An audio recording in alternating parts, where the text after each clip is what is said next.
Hi everybody, welcome to OCR Talkback. Yay! Woo! Talkback number 52. I think it's number 52. Pretty sure it's number 52. OCR Talkback is OCR Remix's weekly web show where we talk to you guys about everything OCR, video games, video game music. It's a lot of fun. So nobody's tuned in right now, but hopefully some people will tune in. I should be. I think I have the page loaded. Yeah, so do I, but we'll see. Oh well. I don't, because I'm a rebel like that. Yeah. Oh right, so I probably should turn the mute on that one off. Yeah, don't mute it. You. So, Do we? so yeah, let's get this started. What are you guys listening to this week in terms of VGM or anything? Super Cartography Brothers! Seriously, that's basically it for VGM, right? Well, that and a lot of Smash Bros. Music, just in general. Okay. Any particular reason? I just got a contract. I'm not sure how much exactly I'm allowed to say about it, but basically I got a contract to do a bunch of songs having to do with Super Smash Bros. Themes that I'll be paid for, and Interesting. will hopefully show up on some cool places on the internet soon. Thanks. That's pretty cool. NDA, I'm assuming. I'm not sure if there's an NDA. I just haven't talked about it with my guy who's hiring me yet. So I don't think there's anything terribly secretive about it, but I want to be sure before I'm actually starting. It's just a prudent artist or behavior. Just Oh, of course. Right. Yeah, and for anybody that does not know what an NDA is, that's a non-disclosure agreement. Yeah. Not that I really need to elaborate on that. Yeah. What am I listening to? I am listening to. I've been playing the new Steven Universe game Attack the Light on my iPad a lot. I've also just been listening to a lot of classic Final Fantasy music because I've been playing Final Fantasy Record Keeper on my phone, which is a new mobile game, which is awesome. It's so good. Really? If you like classic Final Fantasy battles like Super Nintendo style, get Final Fantasy Record Keeper for your phone. It's awesome. It's all these battles from different Final Fantasy games like 7 and 10 and 4 and 5 and 6, and then you just play active time battle, and you can get characters. You could get a 16-bit version of Cloud and Tidus and Waka, but you also get Rydia and Kain, and it's really cool. And it uses all classic music from the Final Fantasy games and stuff. So I was seeing some screenshots of something like that. Are you allowed to have 16 different characters, or is that? No. That's Final Fantasy All the Bravest, and that's a piece of garbage. Okay. Do not play that game. that is a cash grab. It's off. It's so terrible. That is but Record Keeper is amazing. Record Keeper is made by a different development group. It's made by DNA, D-E-N-A. They're a mobile game company. They make really good mobile games. Record Keeper is free to play, but it's not aggressive about getting you to pay for stuff like in-app purchases. Nice. It doesn't get in your face. You can have a lot of fun with the game without paying any money. So I've just been listening to a lot of classic Final Fantasy music, a lot of Final Fantasy 7 and 6 right now, because the event that's going on right now is Shinra Tower, and it's really difficult. And I've been playing these levels over and over again, trying to beat the bosses because I'm trying to level up Rydia so she can be a powerful mage. But anyway, so I've been playing a lot of that. I'm playing the new Steven Universe game, so the music in that is pretty decent. Mm-hmm. I've been what else have I been listening to? I don't know. I forgot to mention this a couple of weeks ago, but I have been listening to. This is not VGM, but I've been listening to this song from the new Kamen Rider movie called Who's That Guy. Mm-hmm. I've just been listening to it over and over and over and over again. I think I was at work and I just had that one song on repeat like all day. Mm-hmm. It's so good. A lot of times when you watch Kamen Rider movies and stuff, the theme songs they're good, but they're kind of like generic J-rock. And this is very much not generic J-rock. It's more of like this really cool synthy kind of poppy kind of theme. And it's like male vocal, and it's really awesome. It's called Who's That Guy? It's amazing. Just do a search on Google for like Kamen Rider Who's That Guy, and you'll see what I'm talking about. Okay, Google. Yeah. Speaking of OK Google, this is actually I have an iPhone, right? So with iPhone, you can do a voice activated you can voice activate Siri to say by saying Hey Siri. So sometimes in the car I'll have my phone plugged in and I'll be listening to a podcast, and if someone on the podcast says something like seriously, then Siri activates. I'm like, no, god damn it, go back to the that's podcast. funny. Yeah. Great. So yeah, that's what I'm listening to. I'm listening to that one Kamen Rider song, classic Final Fantasy music, and some Steven Universe music, and not much of anything else really in terms of music right now. Nice. Yeah. And I was listening to some of Super Cartography Brothers yesterday because I was helping one of the artists with his track. We were doing some edits and some fixes to some harmonic stuff. Which, for anybody interested, is the last thing we had to do, really, in order to actually get all the music in. Yay! So next is getting it all subbed to OCR, evaluated, getting the DJ mix made, and getting that artwork finished up, which apparently is almost done. It's coming along. I talked to RNN yesterday, and she said she was kind of in the zone. She was getting good progress on it. So nice. That's if she's working this long and this hard, and I just can't. Have you seen any of it yet? I haven't seen the most recent stuff. Okay, but you've seen like Toad with the Kanye glasses, and Yoshi with the Kanye glasses. Oh yeah. And you've seen like Peach's DJ Paris Hilton. Paris Hilton dress. Yes, it's awesome. And I think my favorite is Luigi, because Luigi's just like he is so psyched to be behind those. Yeah, because Mario's like concentrating on the turntable, right? Mm-hmm. But Luigi's just like. Luigi's that hype man. Yeah, he's so great. It's my favorite. It's so good. I'm really excited for that that whole album to come out. It's gonna look amazing, and it's gonna sound amazing, and I'm really excited. I'd say most of the songs are worthy of being played in any DJ set anywhere. I say most because one of my songs probably isn't, but. See, you're like me. You're like me when I talk about the Mega Man album. I'm always like, yeah, it's like 20 really good tracks, and then my track is also on there. Well, that's the thing, though. I have two other tracks that I'm sure would fit anywhere, and they do fit anywhere. Okay, yeah. But there's one that it's good. It's a little weird.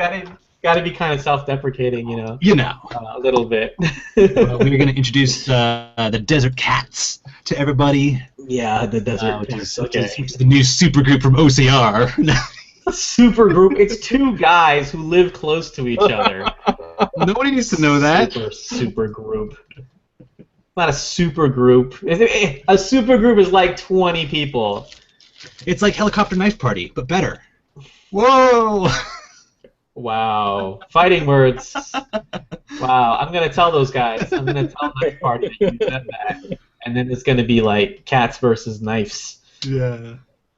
It's like a gang war. West Side Story, yeah. The cats versus the knives. Yeah. Then to bring it all full circle, I have a friend whose DJ name is Knives the Cat. So yeah. There you go. There you go. He'll be the one that gets stabbed because he's trying to moderate everything. Yeah, it's just like two rival gangs like walking down the street snapping, but it's all like dubstep. Yes, we should do that. Oh, man. That should be Jill's next video. I gotta hit up Giant Master. like a West Side Story, but like just like dubstep instead of whatever he wrote. Dubstep story. Dubstep story. Done. Oh, goodness gracious. All right. So I don't know if people are tuning. If you guys are tuning in, we have a couple viewers now. If you guys are tuning in, you have questions that you want to ask about OCR. You want to get our opinions about video games or music or anything.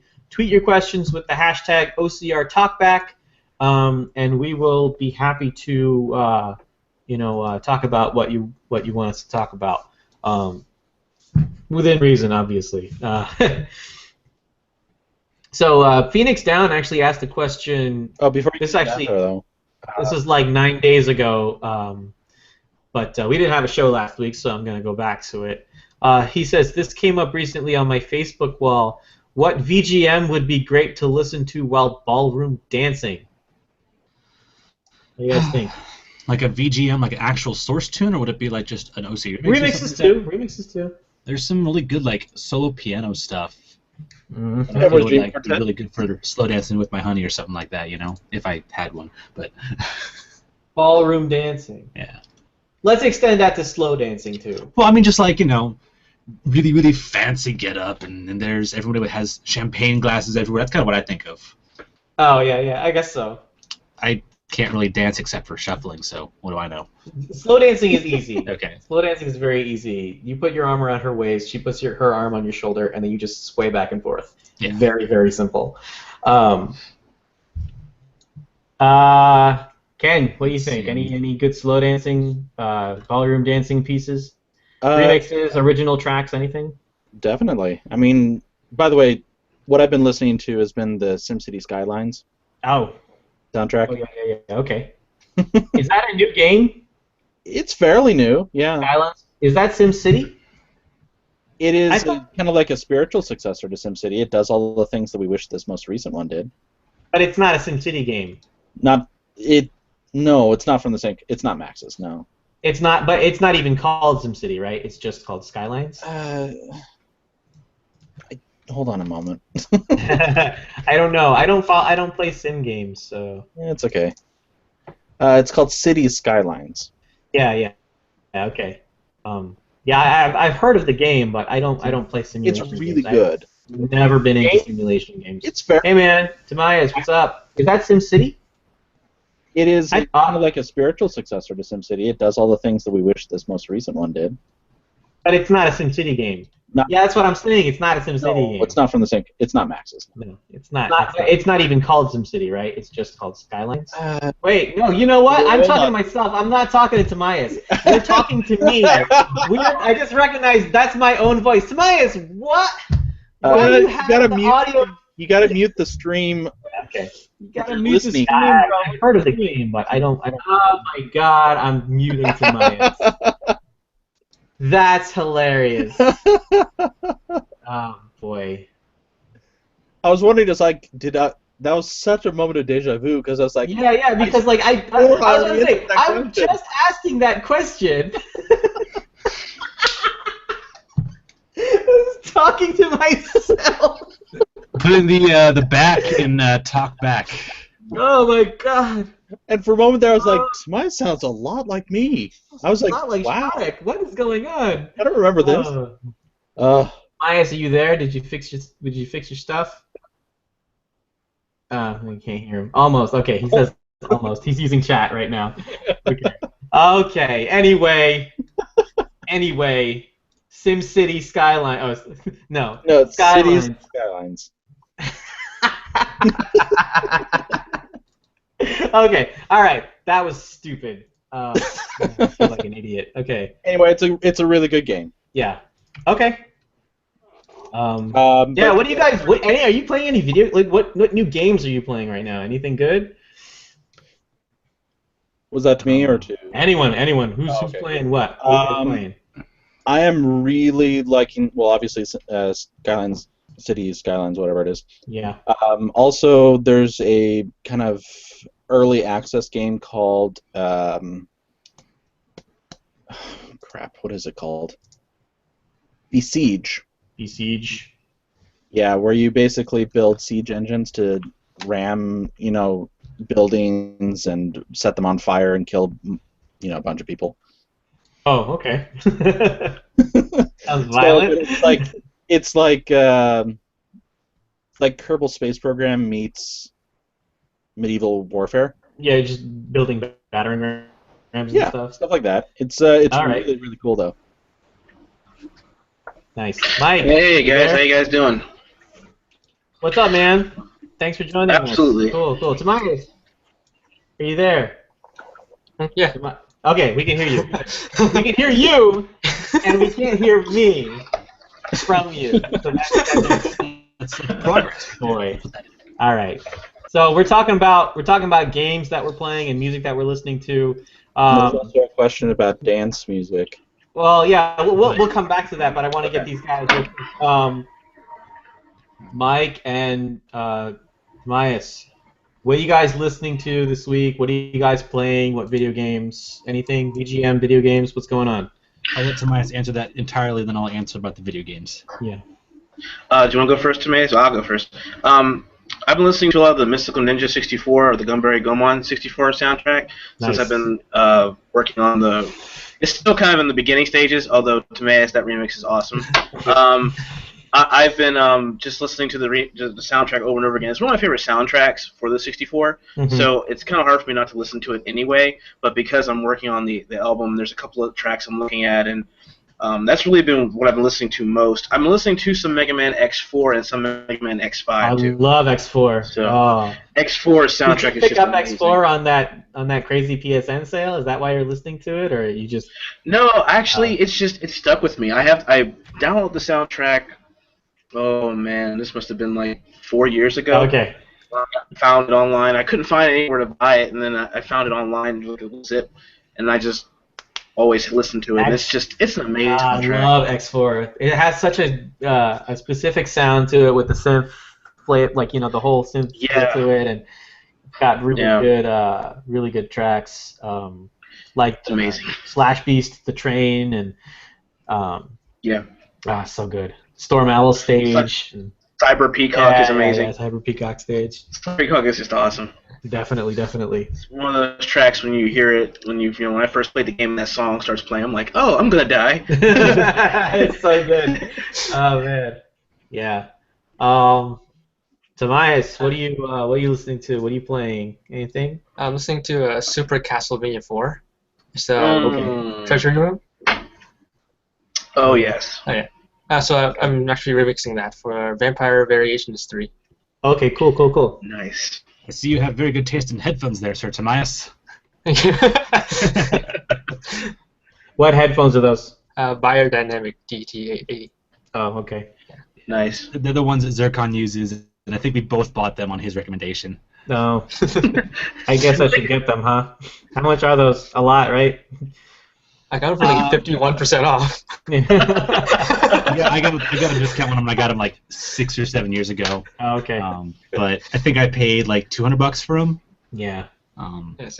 Worth every penny. As you can see, I've kept them for freaking 6.5 years now. Sounds about right. Yeah, that sounds pretty good.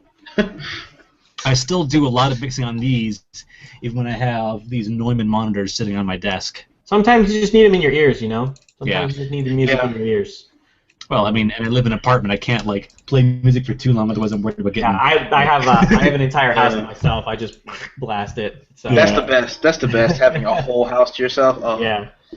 I was playing with I was just messing around in FL yesterday because a couple weeks ago I got Contact Saxon Brass working, and it's got this really cool thing where you can it does key detection, so you just have a chord set up in one pattern initially, and then based on the chord that you set up, it basically figures out what key you're in, and then it does all the harmony for all the other chords in that key for you.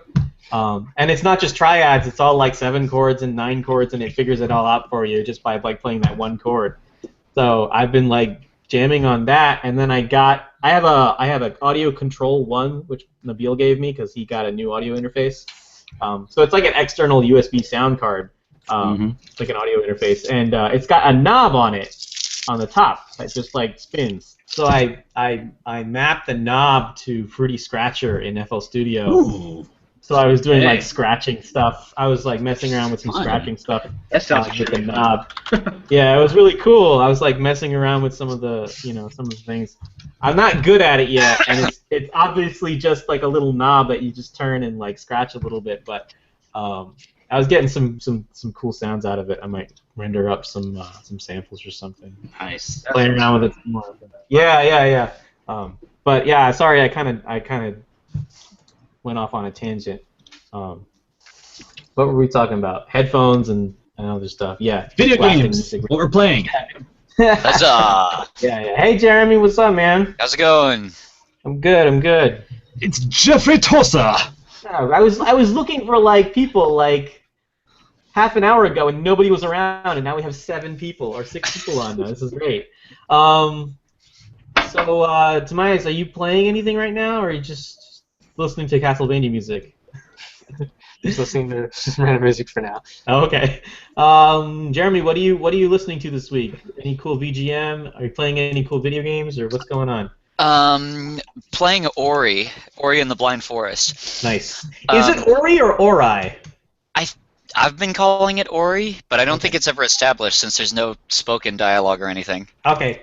All right. We'll figure it out. I actually just recently started up a local gaming club, so like a book club but for games. Oh, cool. And Ori is the first game we're doing. That's awesome. So you it's not like you don't go to the club to play video games. You go to the club to discuss the game. Yeah, like we all pick a game and we play through it and then we get together and discuss it. Yeah, that's awesome. I like that. That's cool.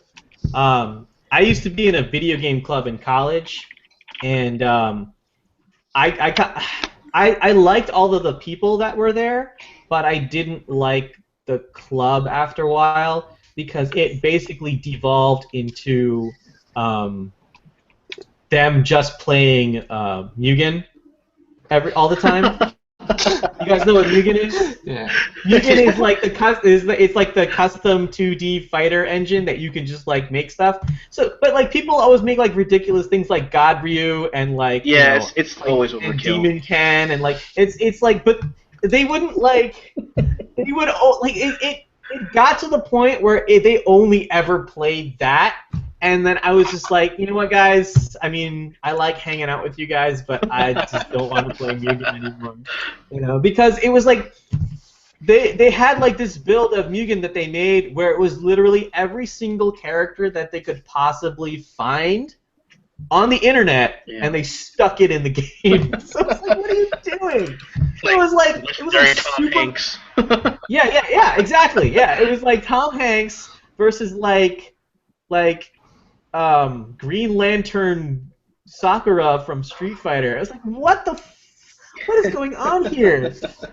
Yeah, but it's funny. Like a couple of those guys who were there in that gaming group were ended up doing a lot of stuff in the fighting game community, and like they were kind of involved in like the scene in New Jersey and Apex and all that stuff. So it was kind of cool. I remember seeing a couple people from my gaming group back when we did the Apex at Rutgers in 2013, so that was kind of weird. But yeah, that's cool that you have like a gaming group where you go to discuss video games instead of like go to play video games. Well, we'll see how it goes. This meeting to discuss Ori will be our first one. Mm-hmm. Yeah, I'm curious as to how that's going to turn out. That sounds really cool. Anything else? Anyone else? Mike, what are you playing this week? There's 2 Mike. It always happens to us. Don't worry. It happens to us all the time. Flex, what are you playing? I've been playing. Actually, I mean, I've been using my iPhone a lot lately, and right now I've just been playing through. I mean, it's kind of hokey, but Kingdom Rush Origins. I really love tower defense games. Tower defense. I was like, Kingdom Rush. I know what that is. It's a cheap game. It's like just a couple bucks, maybe 99 cents, something like that. I always end up buying one of the more high-class heroes to play with. Yeah. Because it makes the game playable for me. You can beat it without the paid stuff, but it takes a lot of work, and so I just like to buy it, and like it's challenging enough for me as it is. So yeah. But I just beat the normal campaign, and now I'm going to be doing some of the extra stuff and trying to hit achievements in strange battle tactics and stuff. Interesting. Tower defense and me are like that's my thing right there. What are some good tower defense games? I know Defense Grid. I really like Defense Grid. Okay, so I used to play a lot of stuff on Android. So let's see if I can. My tablet's not in reach right now. And anyone can answer. If anyone in the call likes tower defense games, what are some good ones? You know what's good though is some PC stuff like Orcs Must Die and Yeah, Orcs Must Die. Yeah, Orcs Must Die is great. Where's Dungeon Defenders? I love Dungeon Defenders so much. Yeah. But those are like hybrid because those are like you have guys that run around and also like attack things, right? That's an iPhone alarm. Yes, sorry. There's a board game, Castle Panic. That's tower defense. Okay. Will Wheaton does it on tabletop. Anomaly. Anomaly is cool because Anomaly is it's like a tower defense, but it's reverse. You're actually like the invading thing, and you have to navigate around the towers. I don't know if you guys have ever played this game. There it is again. Yeah. Here, I'm gonna take this call real quick. Okay, go. Yeah. Tower defense. Good stuff. So let's actually go back. We had a question from Phoenix. I think it was. Yeah. What VGM would be great to listen to while ballroom dancing? Ballroom dancing, we're going to extend this to slow dancing as well. Anyone? Well, to pick up where I left off. Yes. I would of course pimp my own music on this one. Edward's Dream Quartet would be good for ballroom dancing. It is technically style. Technically music. written for that. Yeah. Okay. Awesome. So there's that. I would recommend, of course. Actually, the Americana Dawn soundtrack is pretty good as well for that. Certain type, of course.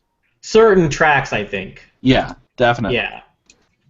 I'm gonna go with there's a remix by the Wingless. It's called The Scarlet Halls of Night from the game The Guardian Legend. This song is perfect for ballroom dancing. Absolutely beautiful. And if I can promote my own, Tattered Slippers, which is my Twilight Princess remix. And a excellent mix. Oh, thank you. Very thank good. You. That's very, very kind of you to say. There's a little bit of a fast section in the middle where it picks up and it does kind of like a little 6/8 double time thing, but most of it is a straight up waltz. Hopefully that's kind of something you can do. Most of Kate the Great stuff is pretty good for dancing too. Yes. Mm-hmm. Kate the Great is amazing. Mm-hmm. AKA Erutan. Yes. Yes. Yeah. Most of Cajun stuff, or Cajun, I'm not sure which it is. I think it's Kaijin. Would be good for that sort of like slow dancing type stuff. Yeah, but isn't his stuff is more like slow dancing at like a high school dance or like a prom or something, right? Yeah, I guess that's not so much ballroom style. I mean, that's fine. I mean, we extended the question out to any kind of like slow dancing, but Jeremy Robson's 3 Waltzes from Super Mario RPG. Mm-hmm. Oh, what's it called? By Gladiator. Is Mario World 1. I forget the name. Grand Valse Mario. Yes. Oh, yeah, that's a good one too. Yeah. Yeah. Very good, very good. Yeah, that's a lot. Yeah, there's definitely plenty out there. You're just gonna have to listen to them. I believe we're actually A really obvious one is the Waltz for the Moon from Final Fantasy VIII. Oh yeah. Obvious, but still good. Yeah. There's a OC Remix is doing a genre tagging project coming up. Yeah, we did a You know it's April 4th now, right? we did no. Here's the thing. We did an April Fool's joke where we're doing genre tagging, but there is an actual real genre tagging project that we're getting ready to open up to the community to do some crowdsourcing for information with. Larry and I are working on it. It's coming up in a couple weeks. It's very exciting because we're not just categorizing by genre. We're actually doing things like, oh, this mix has like piano in it. It has vocals in it. It prominently features brass instruments. And some of the tags are actually like, oh, what can this be used for? So we're planning on having certain tags like, oh, this is like a workout. You can use this for workout, or like dancing, wedding, that kind of thing. So it's not just genres. It's actually more of just like tagging with lots of different descriptors. There's instrumentation, mood, genre, primary genre, secondary genre. There's extra stuff like mixes that are in 3/4 time will be tagged as 3/4 time. Ooh, I like that. Yeah, mixes that have irregular meter like 7/8 or 13/16 will also be tagged as irregular meter. So it's gonna be a lot more comprehensive than just saying this is a jazz mix, this is techno, this is probably techno, this is possibly techno. So yeah, it's actually. I think people really like the April Fool's joke, which was fun. But we are actually doing a real project.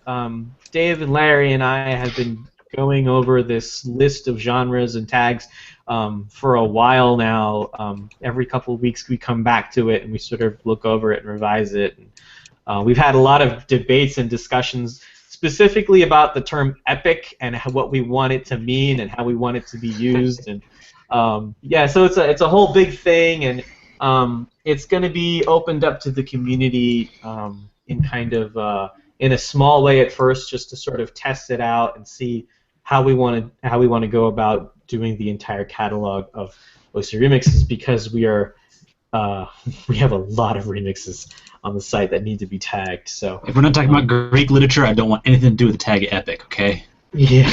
No. It's we've had like discussions that have been a couple hours long about what the term epic means, if there's a better term, what we want it to mean, because we don't want people to just be using the term epic as awesome. We want it to mean a very specific thing. So it's this whole thing that we've talked about, and so it's going to be an exciting project, I think. Hopefully, we're going to rely on the community a little bit to help us sort of crowdsource this project. It's going to be fun. So you just gave me an idea for a new album. What's that? Retelling the Iliad with video game music. There you go. That would be epic. Freaking epic. Yeah. But only use remixes of songs from Simpsons video games. Homer's The Iliad. Oh.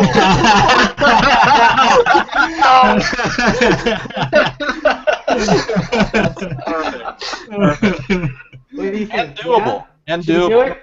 That's horrible and amazing. Ken, put it together. Put it together. Posting on the This is the famous Dark Sword concept right here, isn't it? There's a lot of Simpsons video games. There are. Right? And There are a lot of. I think there's enough music where you could do it. And then you could do like Homer's The Odyssey as like as the secondary. Yeah, as like the companion. Volume 2, Homer's The Odyssey. Do it. And then you got to do it. Well, if you're gonna go there, Virgil's. You got to do it. They're released on April 1st of next year. Yeah, but make it like legitimately good. Right, Yeah. right. Kind of like The joke is that it's not a joke. Wait, who the fuck releases legitimately good tracks on April 1st? That's just a waste. Yeah. People will think it's a joke, but then people won't think it's a joke. People thought that the Ice Cap Zone album was real. Do you guys still get emails from people offering to do like album art or whatever for it? No. But we did see someone complaining about how shitty it was on Sonic Retro once. Yeah, he was really mad about how bad it was. That's funny. And he was like sort of using that as an argument against OC Remix albums in general because a lot of people at Sonic Retro are very kind of against Life. kind of vocally against what OCR tries to do in terms of arrangement and stuff. They want very straight covers and everything, which is fine. If that's what they want, that's fine. But this one specific guy was once I came across. He was really angry and he was citing Ice Capped or Recapitated as evidence as to why OC Remix was bad. Did anybody explain to him that was a joke project? Yes, I posted and I said, dude, you know that was an April Fool's joke, right? And then he made some I think he was embarrassed. So he just raged more, right? He kind of like made some BS excuse, and I was just like, yeah, but that was an April Fool's joke. I mean, like we said, it was an April Fool's joke the day after it came out, you know. And he was still stewing about it, like 6 years later. It's like, dude, I mean, like you couldn't tell is wrong. That's a maturity issue. Like, do you remember Jill's remix on that album? it was so ridiculous. I don't even remember what you did. Oh, yes. It was so great. It was so bad. It was so intentionally bad. Like, how could anyone think that was like a legitimate offering by her? Somebody who wants to be right, I guess. Yeah, I guess people would just look for anything to support their opinion. I don't know. In any case, got a lot of questions coming in, I think. Well, not a lot, but a couple. I'm going to jump around. Anorax says, Flex Style! Hey, any news on Super Cartography Brothers? We just talked about that a little bit. We did, but maybe he wasn't tuned in, so... Sure, so here's the deal. We have basically all the music at this point. We got the last song ironed out. We now just need the club edit of that song. So all I need to do is submit the stuff to OCR for evaluation, and artwork is almost done, or it's in progress, on track at this point. And yeah, I mean, this thing's almost... And if you want to hear one or two of the songs off of it, then check out my SoundCloud, because I've reposted Funk Fiction's track. Oh, nice. Because I told him he could upload that early, and it's kind of a teaser. And then my latest DJ mix from Konnichiwa, which I did recently, that also has one of the tracks in it as well. I think that has Blind's track, right? Blind's track, Koopa Reaper. Yeah, Koopa Reaper. Which is a fantastic track, and I recommend it highly. Is Funk Fiction the one that I really, really, really like with the sound clips of Mario going like, is that the one? Is that Funk Fiction? That's the one. That's the one. Oh, so good. I'm so excited for people to hear this track. So, hit my SoundCloud, bruh. I can't even decide which song on that album is my favorite. They're all so good. Yeah, they're all really good. Because we were listening to those a lot in the car during PAX East when we were driving around. And like every time a song would come on, I'd be like, I think this is my favorite one. And then like another one would come on, I was like, I think this is my favorite one. They're so good. It's such a great album. It's gonna people are gonna love this album. And anyone who does not love the album, anyone who doesn't love the album, I just don't care. I don't care if they don't love it. It's bad. It's probably just bad taste in music. Oh, it's so good. I'm so glad it's being made. Every time somebody puts hate on this album, Justin Bieber sells another record. Yeah. Why did you mention that guy? You know what? Yeah, no, I'm with Mike. Why did you mention that guy? I'm drinking. Okay. Sorry, not Bieber. Nickelback. Here's the thing. So you basically want to make it from George Killian to just Scotch. Okay, I get you. I see what you're saying. Here's the thing. I actually do not have an opinion about Justin Bieber because I still have never heard a Justin Bieber song. I worked retail. Was forced to listen to it. I bet you haven't, just didn't realize it was him. No, I don't think I've ever actually heard a Justin Bieber song. The first time I heard one of his songs, I thought it was a woman singing. I think I've heard one, and I thought it was a chick singing. Oh, yeah. Well, like, he got his start when he was a lot younger before his voice dropped, right? Yeah. So, Well, we're then still waiting for that. I work with tweens for a living, so I've probably heard more than one and just don't realize it. yeah, probably. Poor man. Yeah, yeah, it sucks. So, going back to something that Ken said, Phoenix has a question. What video games would you like to see adapted to a tabletop format? Oh, okay. Anyone? Oh boy. Maybe a simplified version of Civilization. That could be I interesting. think there is a Civilization board game. Is there? I think so. Oh yes, there is a Civilization board game. Yeah. I could probably find the link. Well, and in that vein, I mean, Age of Empires series could probably be adapted into a turn-based tabletop game of some sort too. Well, any Yeah. of the history war type games that are out there, and there's millions of them, could Yeah. really fit into that category. I'm looking at diplomacy specifically. I'm looking at my large and mostly untouched Steam library right now. I want to see a Final Fantasy Tactics miniatures game. There you go. I want to see Final Fantasy Tactics. That would be But cool. That'll work. like fully licensed prop, like with this is a black mage, this is a white mage, this is a dragoon, like straight up Final Fantasy Tactics. Yeah. Um, And then shoot, I mean, if we're gonna go just like tabletop and take out the word board from it, well, I mean, I guess we didn't even have the word board game in there, so like a tabletop game. If we're thinking like a D&D style thing, I mean, I'd love to play a campaign set in the Borderlands universe. That'd be cool. Yeah. Although technically speaking, RPGs came before the games that were made. I know. Yeah. I just mean that being the case, it would make sense that you'd want to play a tabletop RPG in. yeah, like a Borderlands RPG, like with definitely. a source book and like a Right. monster. Especially because the lore is starting to become this interesting, expansive thing. Yeah. In that one. I would like to see like tabletop style music games. Really. How would that work? I know that's the part that's kind of blowing my mind a little bit. You join a band and you just play music. There's obviously that. Tabletop music games. Yeah. What's the matter with you? Don't we already have like nerdy music groups around?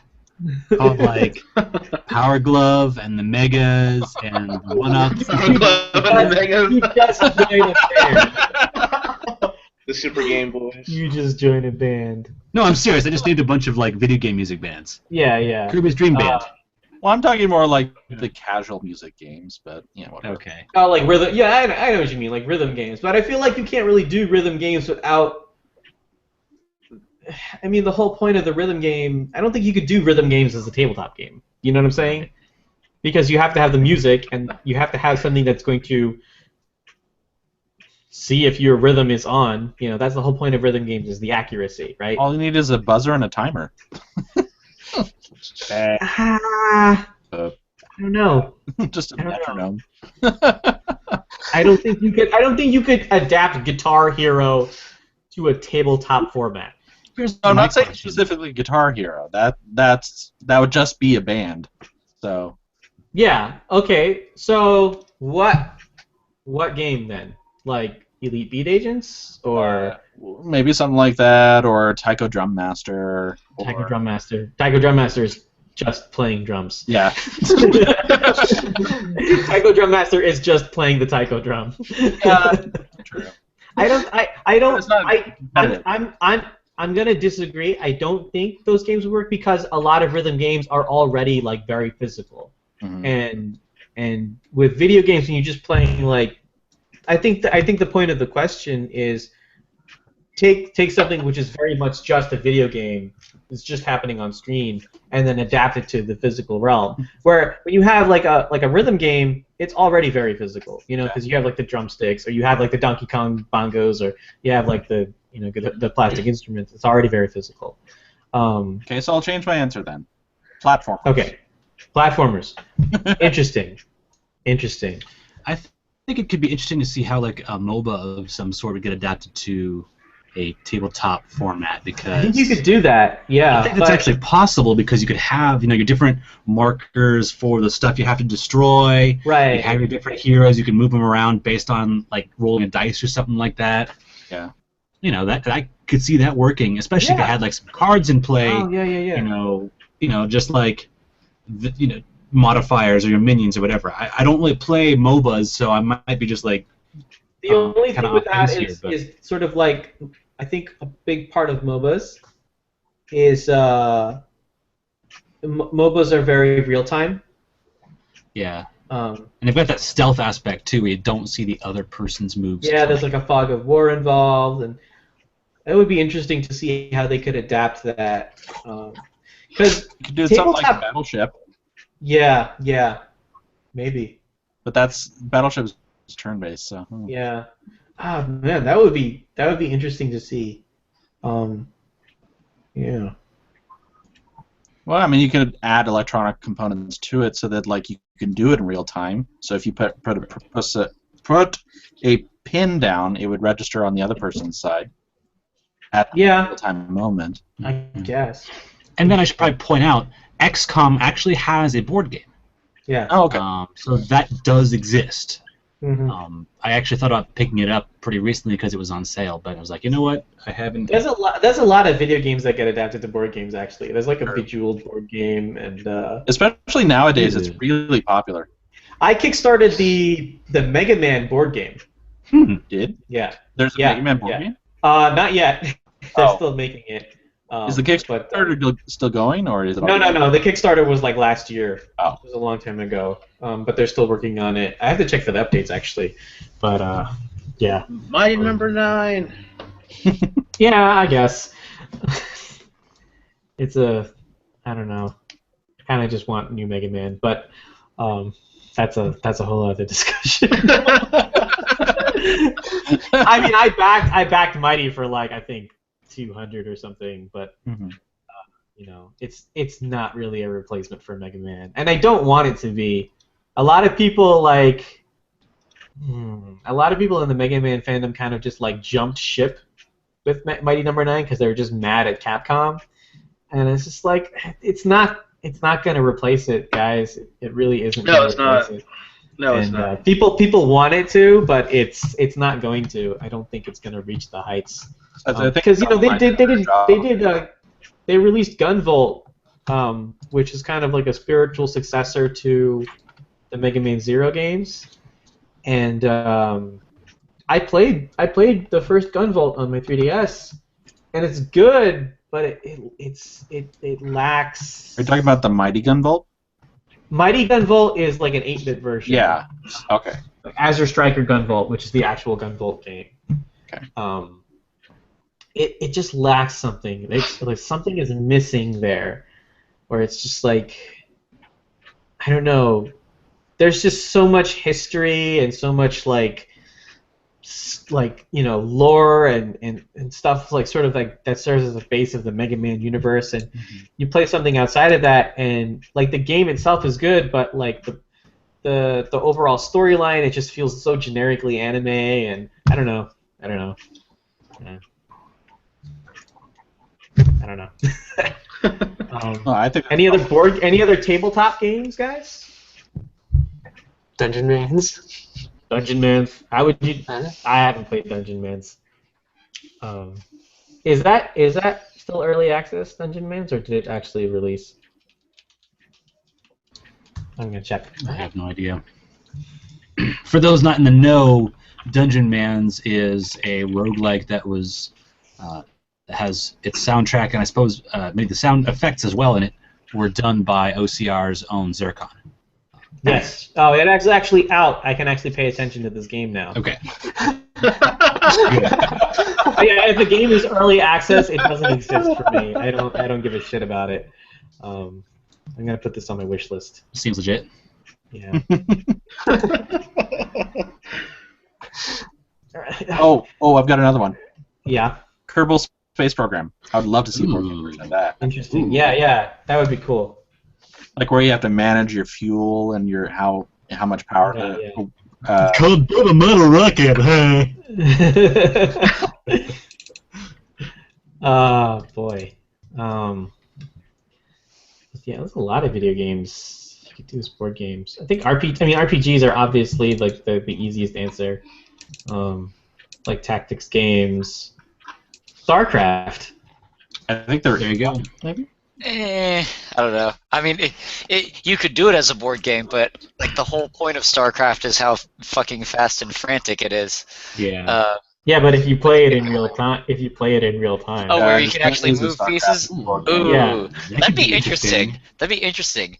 Especially if you had like dividers on the board, which you only move if you get past a certain area or something like that. Like if you had like a team of people, like if it was like 2 teams playing, right? And there was a giant board, and like one guy was in charge, and he just had to like tell everybody what to do, and they had to use like long sticks to like move like pieces around and stuff.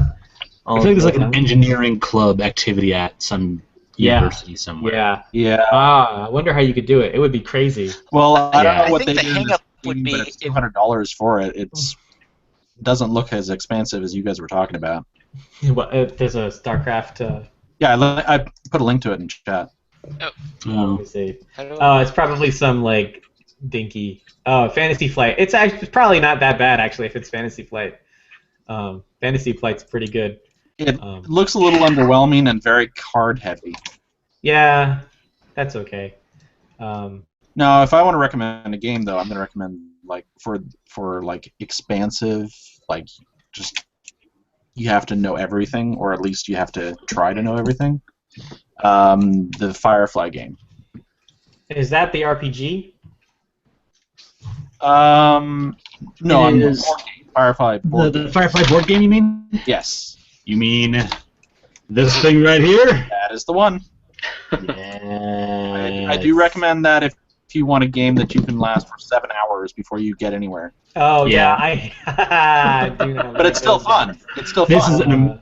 I love this game. You'll see it's actually still it's in the plastic because I actually played it with some friends with their copy and liked it so much I had to buy mine. I have a lot of games like that where I go to a game night and I play the game and I like it so much that I buy it, but then I have no one to play it with afterwards. Yeah, that's a game that. So I just end up bringing it to like conventions and stuff.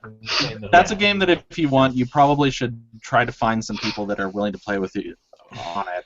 It's worth it. I have friends who I'm gonna try and start up the game nights with, but like I just moved, so anybody who's been paying attention will notice this is a different background behind me.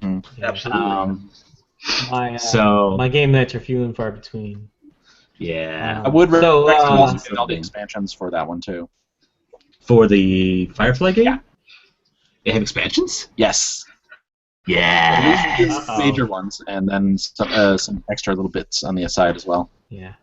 That sounds like fun. I thought for a second you were talking about the Serenity RPG, which is... no, I'm looking forward to that, though. It's made by, I think, Margaret Weis Productions. And it's got like all the show's voice cast is coming back, pretty much. No, it's not a video game. Oh. It's like a pen and paper RPG.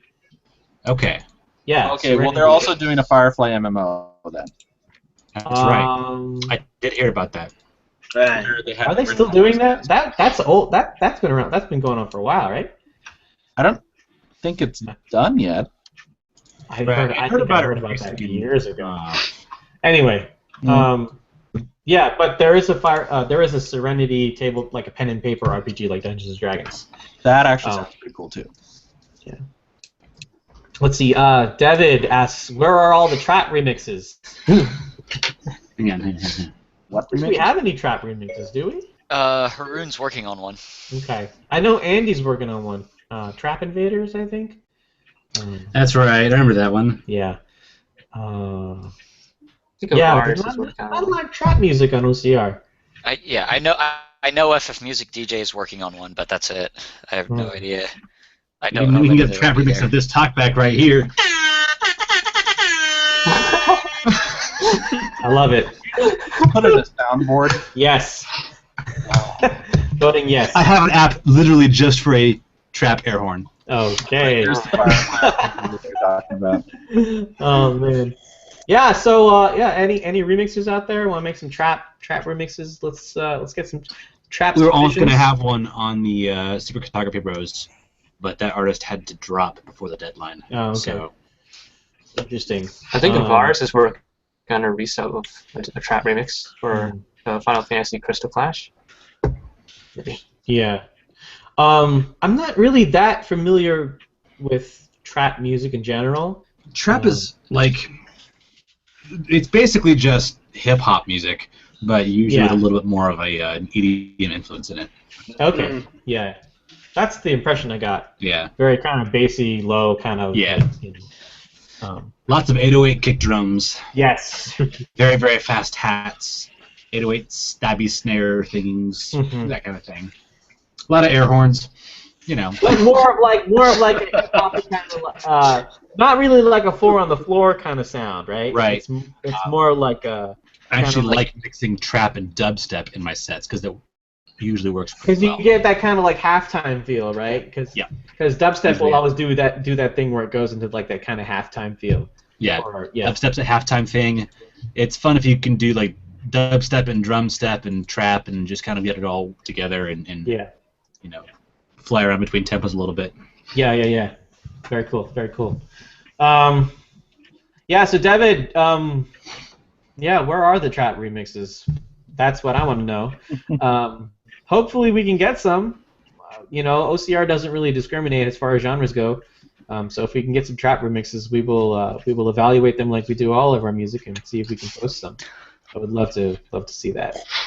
Carl Montenegro says would like to know what Mike Audio is working on right now. Mike, what are you working on right now? Anything cool? Working on a bunch of things right now, actually. I've got the Mystical Ninja remix project that I'm working on.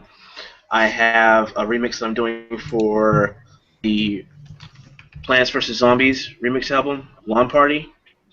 Chimpzilla was saying how they needed, they just wanted like some people to put like some medleys together, like a couple of tracks, and put them together and make it like an interesting remix with it. So I'm doing like a sort of jazzy drum and bass kind of thing, but it's more like acoustic. And then I'm doing something for a 25th anniversary Sonic remix project. I'm doing a track from Sonic 4. Sonic 4. Episode 2. Episode 2. Okay. Okay. So yeah, we're not talking about episode 1. I'm doing a track. It's just a track. I'm not playing the game. Okay. So don't worry. I'm not doing a let's play. That's never going to happen. That's never going to happen. But the song itself is actually pretty cool. Okay, because I. I know. Trust me. Yeah. I understand. My brother bought Sonic 4 on my PS3 a couple of years ago when it came out. And then I moved out and I still had Sonic 4 on my PS3 and I had never played it. So I sat down and I was just like looking for games to play. I was like, oh, Sonic 4 is on here. Let me see what they did with this. I was just like, what on earth is how I literally said out loud, how did anyone think this was okay to make? Wait, so I haven't played it or seen it played. What's the deal with it? Like, what makes it that bad? Sonic has no momentum. Yeah, it's bad. Yeah. Like, Wait, what? in a game about momentum, if there's a momentum problem, you've got no game practically. Sonic has no momentum. You start running and you let go of like the run button, like the forward button, and he'll stop. Yeah, it's bad. Or if it's like if you you know how like Sonic will like do like loops and stuff, and then he'll go up and, on like a thing and launch into the air and start going forward. If you're not holding forward, he will go up and he'll just stop and then drop down. Sonic has no momentum at all. Can you even like hit down and do the rolly thing and carry you him that way? You can do that It's practically stuff, worthless. but like if you do a spin dash, like you know how in Sonic 3 or Sonic 2 you do a spin dash and you go, and Sonic will just go, right? You don't have to hold down like forward or anything. in this game, if you don't hold down forward, he will go and then he'll stop. Wow. Yeah, it's bad. It's really, really bad. Pretty much how Dark Sword feels about it is how I feel about Mega Man X7 when it came out. And I'll drink to that one. Oh man. Oh boy. Ooh, I need to get some beer. But Right yeah, back. Sonic 4, I really was just like, why did anyone think this was okay? I honestly question, like, I don't think anyone played it before they released it. I think they just made a game and didn't play it and then published it. I wouldn't be surprised. There were so many problems with that game. I really think that's what happened. I don't think anyone actually played it before they published it. That's how bad it is. And it was just like, it's because I've played a lot of Sonic fan games too, and like even the worst fan games at least get the momentum thing right. You know, and it's just, like, what are you doing? And what really blows my mind, right, is that if you look at the Come on, Shark. Tell us how you really feel. For Sonic 1 and Sonic 2 on mobile, have you played these, Sonic 1 and Sonic 2 on mobile? No. Sonic 1, Sonic CD, and Sonic 2, there's mobile versions of these games. And when they originally released them, they were actually just like emulated versions of the Sega games. But then they released updates to these where they were actually rebuilt from the ground up using this engine that was created by this guy, I think Andrew. I gotta look it up. I'm sorry. Give me a second. I have to look it up. And it's like it's the Taxman. It's Christian Whitehead, and he built a he made a Sonic fan game called Retro Sonic, which basically completely accurately recreated the entire physics system of Sonic games. So when you played his Sonic fan game, it was like playing a real Sonic game from the Sega Genesis era. Okay, so then Sega actually hired him to rebuild Sonic CD and Sonic 2 and the first Sonic game for Android and iOS using his engine that he had for Retro Sonic. And these games play perfectly. They play perfectly. It's amazing how good they are, and it's really interesting. It's really great because when you play the mobile games, it's like the widescreen like actually works because it's not just the Genesis ROM; it's the actual game, and he just expands the viewport. So it's really cool because you have like the perfect physics of the original games, and they feel like the original games, but then like you have all these modern mobile like improvements. So it's really nice. And then they made Sonic 4, which is a garbage. Like, why didn't you just? I feel like if they took Sonic 4 and they remade, like they just took the level designs and they remade it using Christian Whitehead's engine that he built for these Sonic games, it would actually be a decent game. But the problem is that they're not. They didn't. They built their own engine, and I think whoever made that game, I don't think that person ever played a video game before in their life. From what I don't think they understand, understood. that's what they did when they came back to episode 2, is that they kind of rebuilt. Yeah. Oh really? Okay, I haven't played episode 2. They fixed a lot of problems. I mean, it's not like, oh, they made them, an awesome game, but they fixed some of the really horrible mistakes they had in the first one. Okay. Because I haven't even talked about how bad the game looks. The graphics in Sonic 4 are garbage. They're so bad.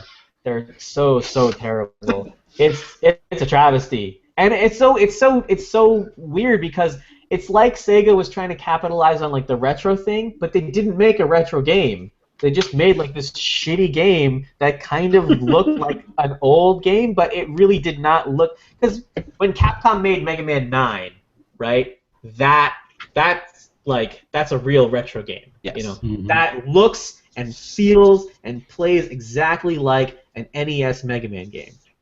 And same thing with Mega Man 10. Looks and feels exactly like an old school game. Plays the same way, physics are spot on, everything is just like, yeah, this may as well have been pulled out from that era. Sonic 4 should have done that. It should have looked exactly like a Sega Genesis game, but it didn't. And I don't know why. I don't know what they were thinking. It's like you're trying to capitalize on the retro thing by calling it Sonic 4, but then you just make this garbage piece of what? I don't even know. Garbage piece of what? I love it. Yeah. I mean, that's like going to Capcom and saying, "What did you do with Mega Man X7? Like, why? Why did you do this?" Yeah, but at least they found their way back with Mega Man X8. X8 was a decent game. It was better than X7, but It was good.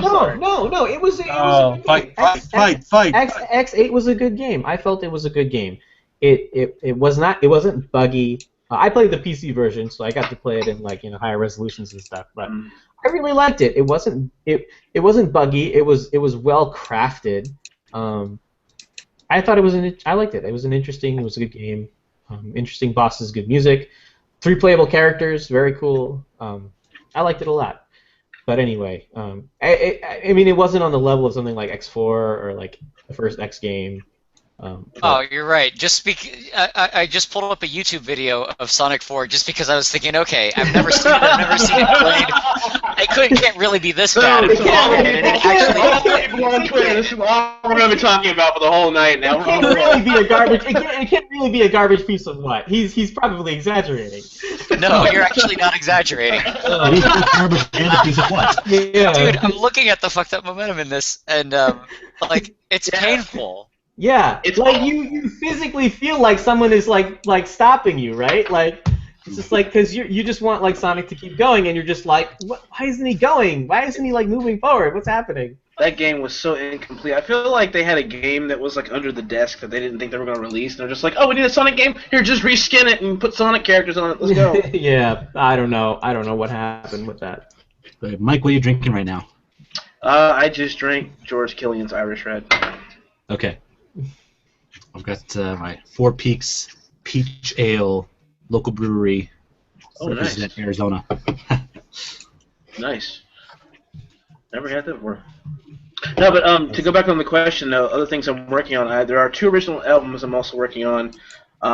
One is about to come out, which is called The Loud Children, and it's basically 3 songs. It's a small EP, 3 songs that I kind of had in my head, and they kind of sound like they were the loudest songs in my head, and they sound like basically an old school 2D platformer, kind of like anywhere between like a Mega Man-esque Metroid sort of game. So that's going to come out really soon. And then I'm working on another album called Beneath the Paradox, which is it's basically a little experiment for me because it's using all complex meter without being too ridiculous. Mm-hmm. It's all electronic. A lot of the stuff that I'm doing is sound design. A lot of the instruments I'm using, I'm creating everything from scratch. I'm using like samples of like knocking on wood and creaking steps and stuff like that to like create my own atmosphere. Now, I don't know if I'll be able to do this or not. My original plan was to try to mix it very sort of. I don't know if I have the money to pay for the tools I need, but I would like to mix it very sort of binaurally, just to kind of give it like a 3D scope. Mm-hmm. But if not, it's not really that big of a deal. But that's basically what I'm working on. Those are the 2 original albums I'm working on right now. Right. Very cool. Very, very cool. I think I can hear somebody listening to Sonic at the moment. Yeah, is someone watching this Sonic 4 video? What's going on here? I was a minute ago. I'm not right now. Oh. But I'm hearing that ring collection sound. Yeah. Is someone playing Sonic 4? How dare you? Booted off this call. You play this in my presence. How dare you? How dare you? Goodness good. Insert various Chrono Trigger speeches here. Come not near to me, for I am rolier than thou. Did you say rollier than thou? He did. I just said it. I wish I had a camera just so I could give you a bro fist through the screen for that. Let's do Sonic as a tabletop game. No, let's do Sonic 4, the tabletop game, and the whole aim of it is you break it as quick as you possibly can. That's basically all you do. Tabletop game. It would make perfect sense as a tabletop game because with the complete lack of momentum, you don't have to have any continuity and real-time reaction. Because you roll the dice, you know. You roll the dice, marble game where you snake try to eyes, and just burn the thing. make the marble look like Sonic. No. Because here's the thing.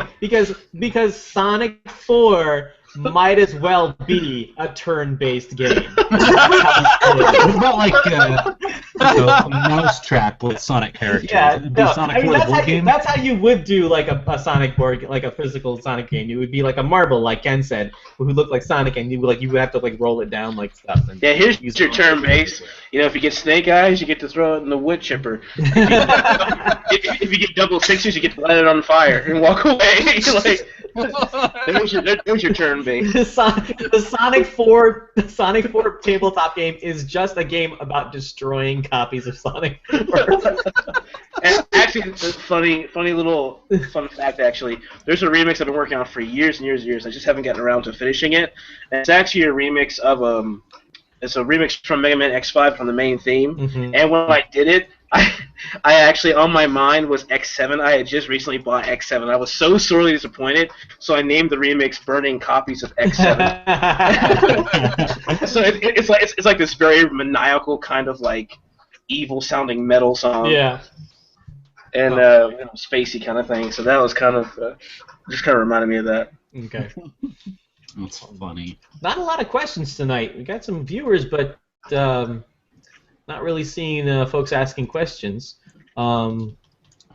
We could just talk about Sonic 4 more if you guys want. Yeah, we can talk about Sonic 4 until the cows come. No, because like the music, I'm not really familiar with the music, like the actual like melodies and stuff. Not as bad as the game at all. Even the music was kind of like half-assed because they were kind of going for that retro sound. Go to but it was really bad. Because they were it sounded like they were just like, oh, like these are like the drums that they used in the Genesis version, but then the rest of the synth design wasn't like the subtractive synthesis that you get like the FM synthesis that you get in a Genesis game. So it was just like this weird hybrid of like shitty synth music with Genesis sampled drums, and it was just like maybe the melodies are good. I don't really recall because I didn't play the game that much. Some of them are. Yeah. They're actually okay, but it took the worst qualities of the Sega sound system, and just made it really like all of it on those particular sounds. Yeah. And it was just terrible. Yeah. We hated the twang back then. Why are you bringing it back? Yeah. No, that's not the problem with it though, because Genesis music, especially Sonic music from Genesis era, sounds good. It's got an interesting like sound to it. It's that kind of classic Genesis FM synth sound. But then like Sonic 4 doesn't do that. It just uses like the really like snappy drums from like the percussion sounds from the Genesis game. Okay, you say that, but I'm watching a video right now, and it actually sounds. I actually like the way the drums fit with the other synths. Yeah, but in this.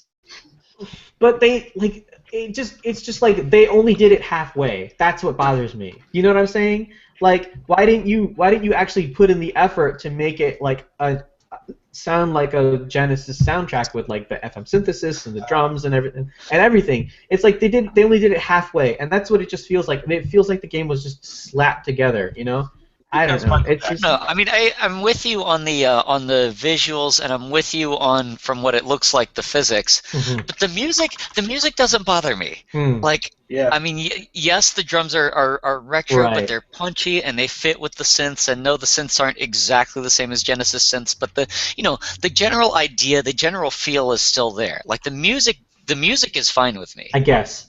Did you grow up with Sonic? No, not really. Oh, okay. I will say the sound effects, like when it's counting score, that like ringing at the end of each level is really irritating in this game. But anyway, sorry, I interrupted you. Go ahead. I grew up with Sonic. I was a big Sonic fan as a kid.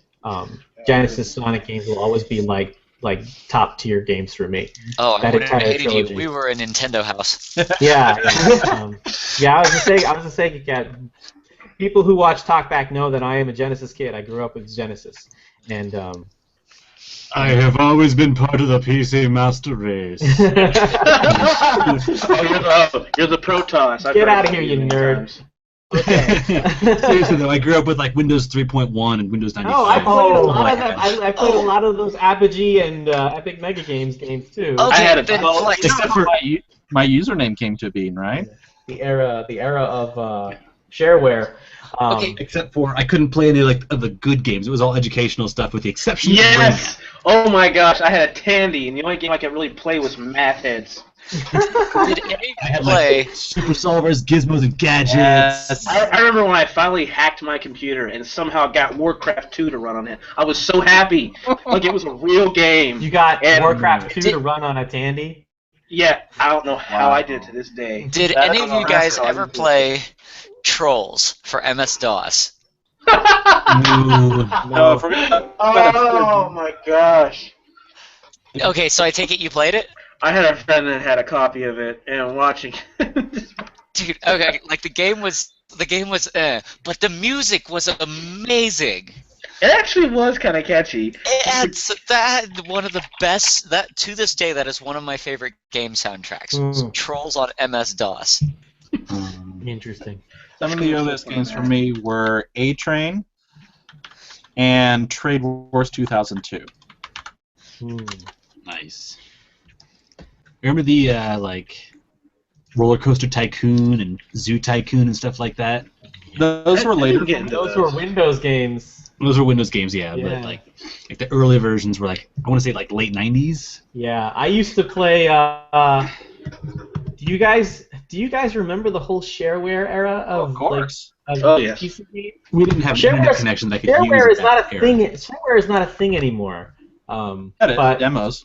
it's not. No one calls it shareware though. True. Like, no one calls it shareware anymore. Because the whole point of shareware was like we make a game that has like episodes, right? And then we give you the first episode for free, and then you buy the rest of it. And you're allowed to share the first episode with people, but the episode 2 and episode 3 are always like you have to pay for them. Right. So I only ever played like the first episode of like all these games. Yeah. Because I didn't buy games for like PC and stuff. Because I played like Duke Nukem, like the original Duke Nukem before it was a 3D game. Do you remember when Duke Nukem was a platformer? You mean not a punchline? Yeah, it was not a. It was actually like it was a platformer game. There were two platform games. Yeah, it was Duke Nukem and then Duke Nukem 2, and then they made Duke Nukem 3D, and that's when he turned into like this crazy crass guy. And then they just started putting like strippers and tits and all the stuff in the games and everything. But originally it was a very innocent, like straightforward, like platforming shooter. I remember the colors being kind of gross. But well, the first Duke Nukem game ran in 16 color mode. yeah. It only it only ran in 16 color mode. It did not run in this 256 colors. That was a big deal when a game ran in 256. That was the big deal. Yeah. I remember that. There were games that ran in 16 color mode, and the original Duke Nukem was one of the first ones. And that game didn't have music because that was before people had sound cards. So a lot of the sound effects happened through the PC speaker. I never played that game, but was it similar to like Flashback or Out of This World? No, it was a lot closer to like a Mega Man game actually, where you were just like running through a level and you were shooting guys. What's a good comparison? I was about to say Commander Keen, but that's not right. Yeah, because Commander Keen didn't have a gun. Contra, maybe? Less busy than Contra. Yeah, I would recommend, like, if anyone out there, like, install DOSBox and check out the original Duke Nukem. I think there's actually some websites where you can play some of those games. Yeah, just just like right on the website. Yeah, Yeah, like I don't remember the site. JavaScript DOSBox thing. I'm sure you can find it, but yeah, Duke Nukem was very different before it went to Duke Nukem 3D, and I actually I wish they would kind of go back to it. They never will because Duke Nukem kind of really developed an identity as this really like kind of lots of like TNA and dumb hilarious violence and like in the 3D era. But original Duke Nukem is a straight up platforming shooter, and I one of my favorite games. I loved it. Bubblegum, and I'm all out of bubblegum. Yep. Yep. Yeah. Still a classic line. Yeah, I used to like, play a lot of those PC games, Apogee and Epic Mega Games, and a lot of the shareware stuff. But it makes me an old man. Dark Control was another shareware one, I believe. Which one? Dark Control. Yeah. The original one, not Star Control 2, which everybody loves. Yeah. But I get that feeling that John St. John kind of has Duke Nukem's personality. Is that somewhat his personality? Yeah. Somewhat. Not entirely, but somewhat. Yeah. Like if Duke Nukem were less of an asshole, not an asshole. Yes. No, he's like, okay, that sounded mean. I love the one time I hung out with John St. John. He was an awesome dude, but he's one of those guys like, man, he's a total asshole, but it's okay because he's hilarious. Yeah. Right. I've never hung out with the guy. There's a video of him crashing our Katie's room, Monobrow's room. Yeah, I remember that happened a couple of years ago. Mm-hmm. That was my first MagFest. I forget which MagFest that happened at, but it was a couple of years ago, and he does that though. John St. John will just just crash room parties at MagFest with his little entourage of people. And drink all your booze. Yeah, and drink all your booze.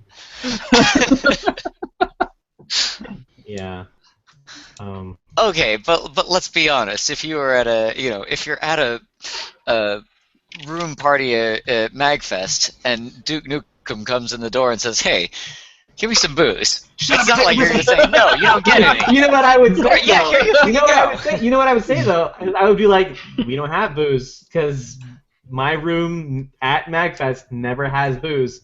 And yet people always end up hanging out in my room at MagFest. I think there was one point at last MagFest where we honestly had almost 20 people in the room, and I had to kick people out because it was like, guys, this is not the place to be hanging out. Go down the hall to the OCR suite. Okay, but we didn't have a Wii in the OCR suite. Right? Yeah, that's what it was. Because Jarrell brings his Wii U, and we had Smash Brothers. We had Smash Brothers for Wii U. Jarrell had 4 GameCube controllers and 4 regular controllers, so people could play 8-player Smash Brothers in our room. And then I had like my speaker and all my my mixing stuff set up, so I was I was DJing in the room, and people were playing Smash Brothers, and it's just like, you can't all be in here. There was like 20 people in the room. That's like, guys, this is too many people. Out, like now. You know? And I've been a moderator on OC Roomings for a long time, and I kind of have a reputation for like banning people, but I've never had to do it in real life. I have a reputation for banning people from the forums if they're being like, jerks or whatever, but I've never actually had to like ban someone from something in real life. That's funny. Crazy, you know? Does that mean we have to? Because people are like, when they meet me for the first time in person, they're always surprised that I'm actually like this, where I just I just talk normally and hang out with people and have fun. Because I developed this persona on the forums where I'm just like, no, you can't do that. Banned. But stop doing that. Cut it out. Knock it off. Like all this stuff, because I don't like when people are like assholes on the internet, so I just try to nip in the bud really quickly. Yeah. So, but like people are always like, oh, like Dark Sword is completely different from how I imagined him. And I was like, yeah, because I'm actually a nice person, and you don't get that from the internet, So I guess we have to start a new thread on OCR. They call it Dark Sword's Corner. You can start banning people who.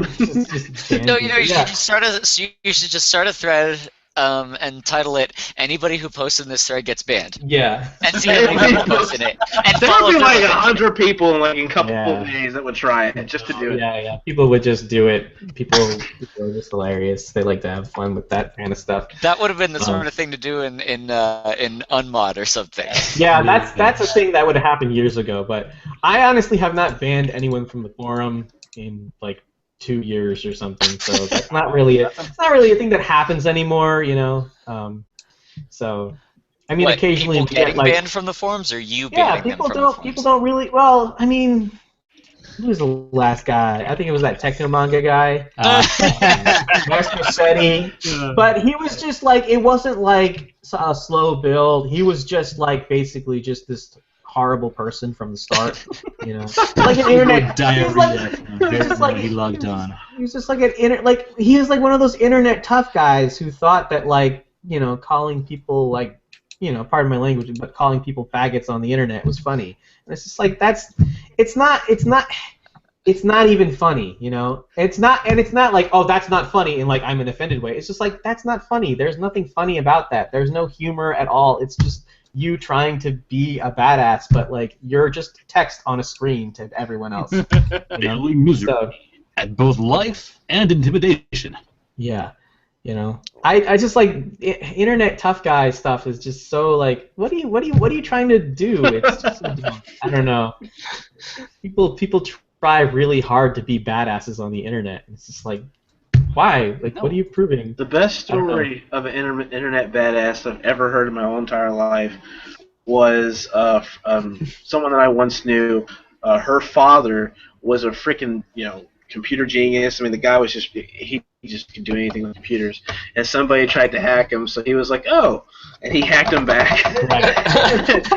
Reversed the whole thing and shut the guy's computer down, erased all the Windows 32 folder data, everything. Wow. Just like, took him out and was like, okay, goodbye.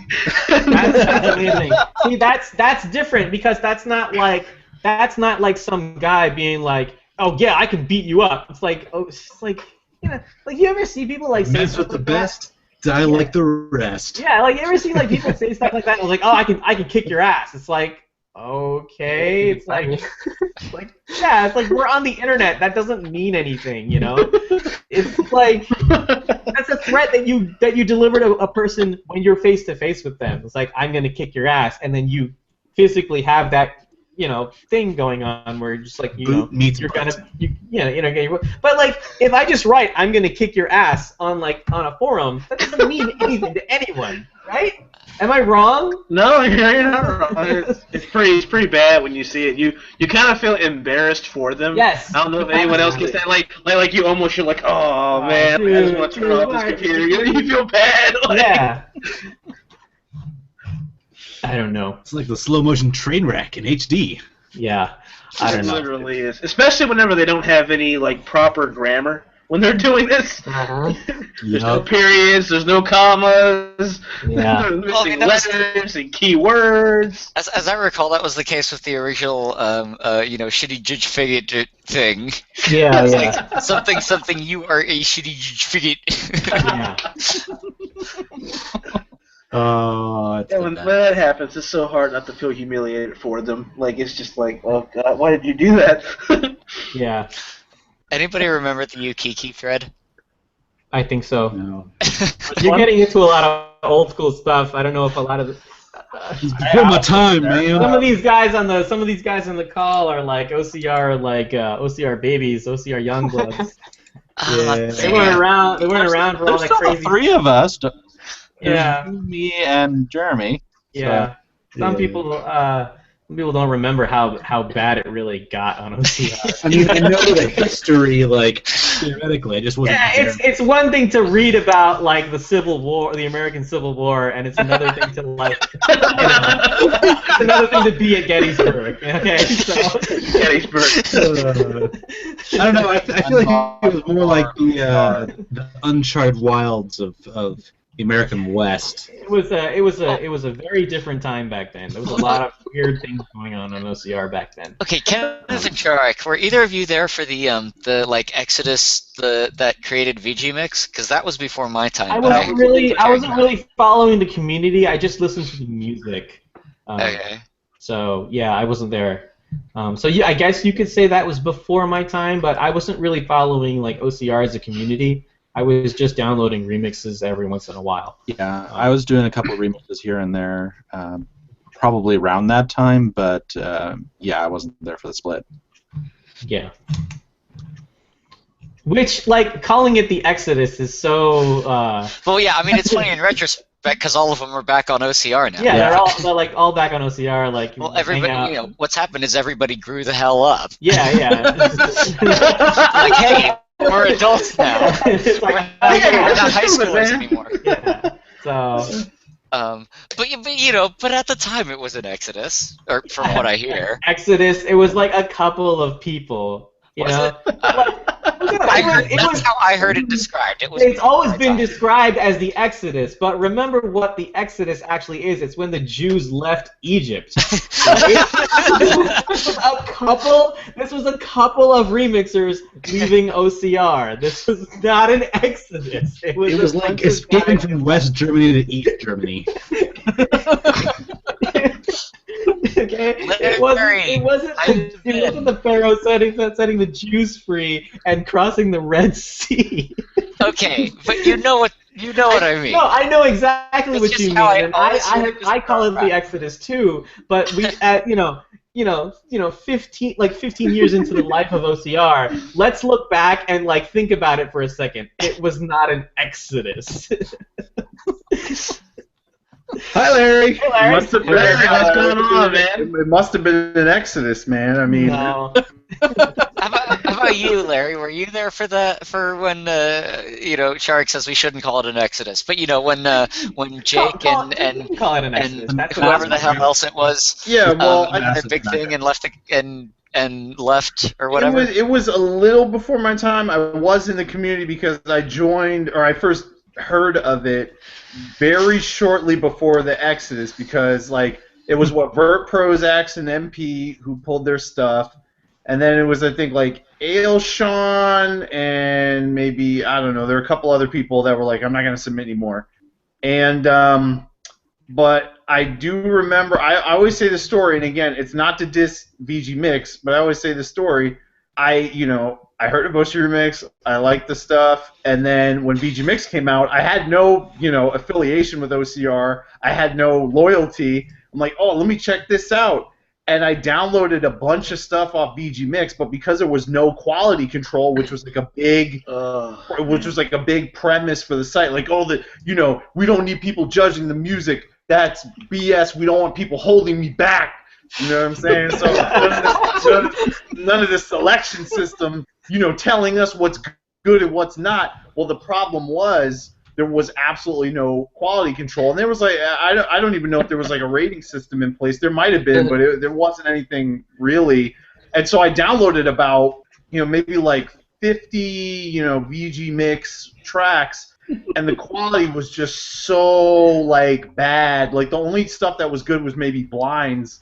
He had a couple of things on there, but I literally did one visit. I downloaded the stuff, and I never went back. And it wasn't anything I didn't know the politics. I didn't know any of the personalities involved. I just knew that I tried a bunch, and it was really bad quality, and I never went back. So that's what I know. That sounds like Newgrounds 2.0. Except without the zero bombing. Yeah, well, Newgrounds still has the zero bombing. So. Oh, yeah. They still get the zero bombing. Yeah. That's why we'll never do a rating system. Why we don't do ratings, yeah. Ratings are dumb. People play, people just manipulate the ratings. I would actually like to say for the record, for anyone that's butthurt about the OC Remix judging system, that is one of the reasons why I'm still writing music today and have gotten better at mixing, is because these guys don't hold back and tell you the honest truth. It's not because they're mean about it, they're just giving you the honest truth. Use it to your advantage. You can actually learn a whole lot about your craft just by submitting mixes to OCR Remix. That's how I did it. Agreed completely, because I would it's the same for me. I think working to get better as a musician, so I could get stuff past the judges, was a big motivation for me to to get better at production and learn the craft. Yeah. And it's such a trap you fall into when you're starting to get into music. The only people you show it to are your friends and family, and of course they're going to say, oh yeah, it's great stuff. Yeah. But when you want to submit to OCR, they're not your friends, they're not your family. They're going to say, this is good. You did this right. This sucked. Why the hell did you do this? That was a dumb idea. Yeah. You can get a completely honest opinion. Well, we'll become your friends, and we'll I don't mean it in that sense. I just mean no, I was laughing at that because it's like even when we are your friends, we'll still rip it apart. As a judge, while I was on the panel. As judges, they're not your friends. A lot of them are my friends in real life, but when they're acting as judges, they will. If I did something that sounds awful, they'll say, "Hey, this sounds awful. Go back and fix that." Exactly, and that helps me so much in my own original work, because now I understand the tools better. I didn't have the money to go to school and spend 30 G's on a good education for music production and all that stuff, and I wasn't going into debt for it either. And so, I love music, I love doing it, and I send it in, and it's like, hey, that kick drum sounds like shit, what is this, or that synth is too loud, and man, I don't think this was a good idea, man, maybe you should try again, and it's like you get different viewpoints too from different, from all the different judges. So I mean, it's like, why wouldn't you take advantage of that? It's free, like, what the heck is wrong with you? I mean, oh, it's like, why are you still playing Mega Man X7 when X4 is over there on the floor? You put in your memory card from your PS1, put your Mega Man X4 in there, and throw the X7 out the window. Delete Sonic 4. Just play Sonic Mega Collection. Man, with you. Oh, goodness. I will say real quick, so I'm looking back at the talkback questions and everything, and I saw David here with the Where the Trap remixes, and I'm saying Zircon's got Space Invaders Trap remix. Oh yeah, I mentioned that. With me on it, we gotta get that joint going. I'm telling you, he's gotta finish it. Larry, I can't wait to hear that. What's your line in that song? I'm going. Damn, son, where'd you find this? Because it's one of the classic drop lines. Right. But I think he pitched your voice down, right? Right. Yeah. Yeah, he did a little bit. It's like, damn, son, where'd you find this? It's so. It sounds very good. That's going to be fantastic. Trap terminology going on here? I don't know what the terminology is. You did absolutely. Oh, nice.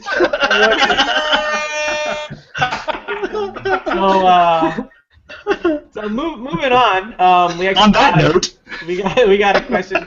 I actually just had a Twitter conversation real quick with Tara, but Tara C Music asked, so is OCR Talkback on Saturday nights now? Yes, we're doing it on Saturdays. We've been doing it on Saturdays for a couple of weeks now, and I think I like Saturdays better than Fridays. Yes. I'm available usually a little more than on Fridays. So Saturday Talkback is on Saturday now. It's not on Friday anymore. So I think next week we're gonna try and get Tara on Talkback. So that'll be cool. Anorax is asking, did you guys ever play any online Flash games like Insaniquarium? I played Nanaka Crash for hours. Yes. I was just about to say, like, Nanaka Crash is one of the Flash games that I have played just religiously. I love that game. And like when it came out on mobile, I immediately downloaded and then I paid for the full version because I love the game so much. Does anyone here not know what Nanaka Crash is? I do not know.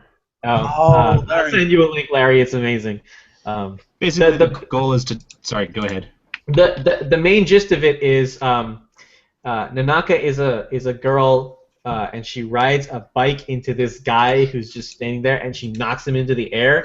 Oh yeah, you showed me that. That's right. And then he's flying, and then he'll bounce on the ground. And he'll keep going, and then if he lands on certain girls, they'll punch him again, so he'll go flying. But you have to avoid the one girl who he'll grab onto, and basically try to get distance.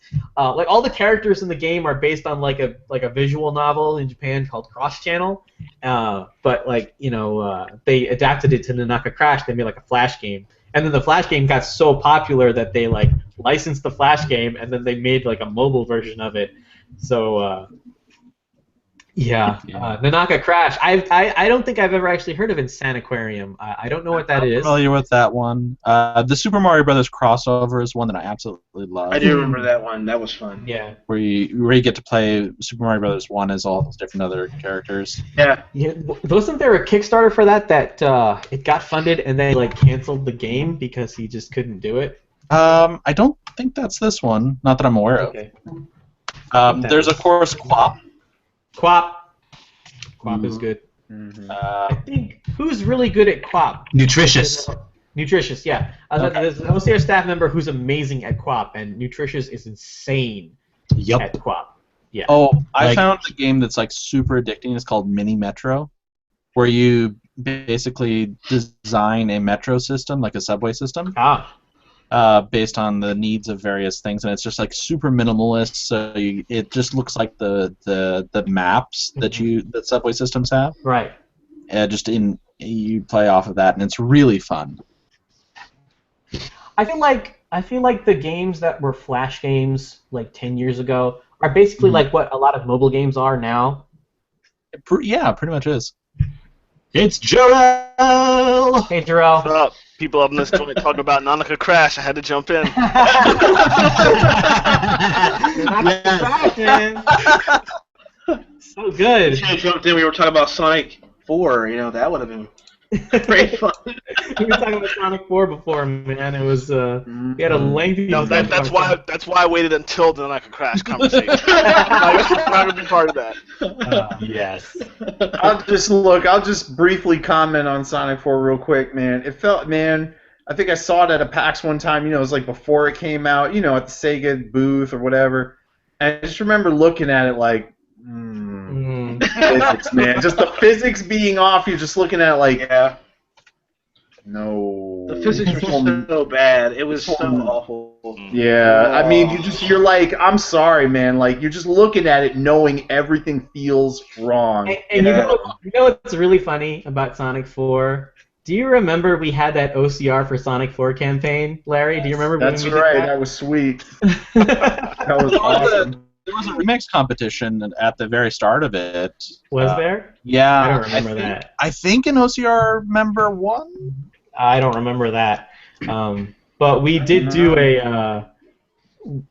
we did it as a joke. It was a joke. It was as a joke, just to sort of see how our social media could mobilize for stuff. But we created a hashtag called OCR for Sonic 4, and it was basically like let OC Remix do the music for Sonic 4. And it blew up. It blew up, and we were like, "Oh shit!" You know what? Man, I'll tell you what though, man. If they'd gotten Lazy Gecko Yamori on there, that would be money, man. Yeah. He should be. Because he understands FM synthesis. Right. Have you heard his? Didn't he like FM synthesis Genesis versions of tracks from Mega Man X3? Have you heard these? Dude, didn't he do the FM synthesis versions of the tracks from Sonic 4? Yes. He like went back and redid the. Yeah, he went and redid the properly to make it authentic. It was awesome. Yeah, man. That's a hard thing to do, man. You need to get Lazy Gecko on that. Gecko's amazing. Sure. Yeah. He's great. Gecko is the writer of my favorite remix of all time ever. What's the name again? Botany Was a Crime in 1989. That's right. It's from the first Grand Robot Master remix battle. It's Plant Man versus Ground Man, and it's the best song ever written ever in the history of anything. It's so good. Is that the song of the week or the remix of the week? It's not posted on OCR. He never. He does not submit anymore. Yeah. So that's the remixer Exodus you were talking about. No, I'm kidding. So one day. Exodus is afterwards. One day. After the sidebar issue, probably. Maybe. Yeah, one day. Has Smooth McGroove ever submitted something to us remix? Mm-mm. I don't think so. No. But he does a lot of just straight up. I mean, fools. he does a lot of just straight up, because he's trying to mimic the channels. True. Just straight up, just cover, no deviation, just cover. But and he kind of has its own. He has his own direct release outlet already. He kind of doesn't need us. Nah, I mean, a lot of people. I mean, you don't have to need OCR, but a lot of people that their stuff is on an album or part of different release or whatever. Oh, they totally send it. So but it's like I say with everybody, because we just had we're gonna post our first mix from the indie game Anodyne, and Draken, when he was submitting it, was like, oh, I just thought, oh, I should submit it even though it won't make it anyway. And I wrote in my vote like, no, don't. I'm glad you sent it, but when you think, oh, it's gonna fail, like I shouldn't even bother. Like, send it in. Don't be like that. Don't psych yourself out. Send it in, man. We'll tell you or not whether or not it's gonna get in, but I mean, don't. Oh, it's always I'm so, like I said, I'm glad he sent it in and kind of went past that feeling and decided to just say, oh, what the hell, let me send it anyway. But there are a lot of people that go, oh, I don't know, man. Like, they send it, they go, I don't know if it'll get there, and it's easy, just 4 yeses, because people don't really know the standards. They don't really internalize them. Yeah. So, don't psych yourself out, people. Send it in. We'll check it out. Mm-hmm. It definitely. Even if you write a whole weepy letter about how if you don't make it, you'll never make music again or something like that, we'll still judge it appropriately. I think someone did that. I think there was only one mix that I've ever seen where, like, it's usually you have like yes as the title and judge decisions, or like no. There was one. This was years and years ago that had like ROFL on it. There's only been one that I've ever seen. And it was like, from what I remember, like, Larry was just like, I don't even know what I'm listening to. Like, I don't know what this is. Yeah. I think it was from the Xenosaga. I think we had one guy, like Flex. You and I were doing a judge party one night, and there was like that one track we were judging, and the guy had like put like the little kind of like guilt trippy thing in there, like the emotional blackmail thing in his submission letter, where he was like, this is it, this is the last thing I'm doing. If I don't get this, I'm not gonna make music anymore. And I think like everyone, I don't know if that decision went out yet. It did. Like, it did, yeah. I think every single judge that voted on that track was just like, yeah, I don't really appreciate the emotional blackmail that you're trying to do, and then we just judge the track like we normally do. Yeah, the final decision was a no resub, but I think I voted yes on it. Like, it had some really good qualities to it that were worth. I don't know. I might have voted yes on it too, but I think I also just said I don't really appreciate No, I mean, it doesn't matter whether. I mean, you can blackmail or not. I'll still vote yes on whether or not. Yeah, because it's not going to affect my vote. It's not going to be like, oh, I better vote yes because if he doesn't get the yes, he's never going to make music again, and then it'll be my fault. It's just like, no, like, that's not on me, dude. That's on you. If you decide to not make music anymore, that's on you. I don't know. Come on. We all know they'll be back anyway. Yeah, it bothered me a little that he felt the need to like try to like put that in there. It's just like, don't do that. Don't do that. That's just, come on. So Flex, there's actually 7 that are titled ROFL. That's excellent. That's great. Saga, Ritual at the Temple of Ormus, Final Fantasy VI, Castlevania II, Legend of Zelda S Metroid, Super Metroid probably, Halo, VG Super Mix, Sonic the Hedgehog 2. Wow.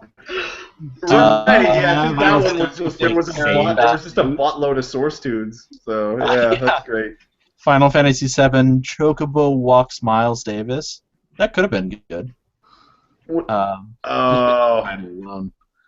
Let's see. On the Twitter, Anorak says someone needs to make you an actual band hammer for using in your room at MagFest. Yes. I need like an inflatable hammer that I can just hit people with and like get out. Just as yourself. Just as your online self. Tamias Smith on Twitter. Tamias, you're on the call. Why do you keep doing this? If you have something that you want to talk about, you don't have to post it on Twitter. You can just interject. This is great.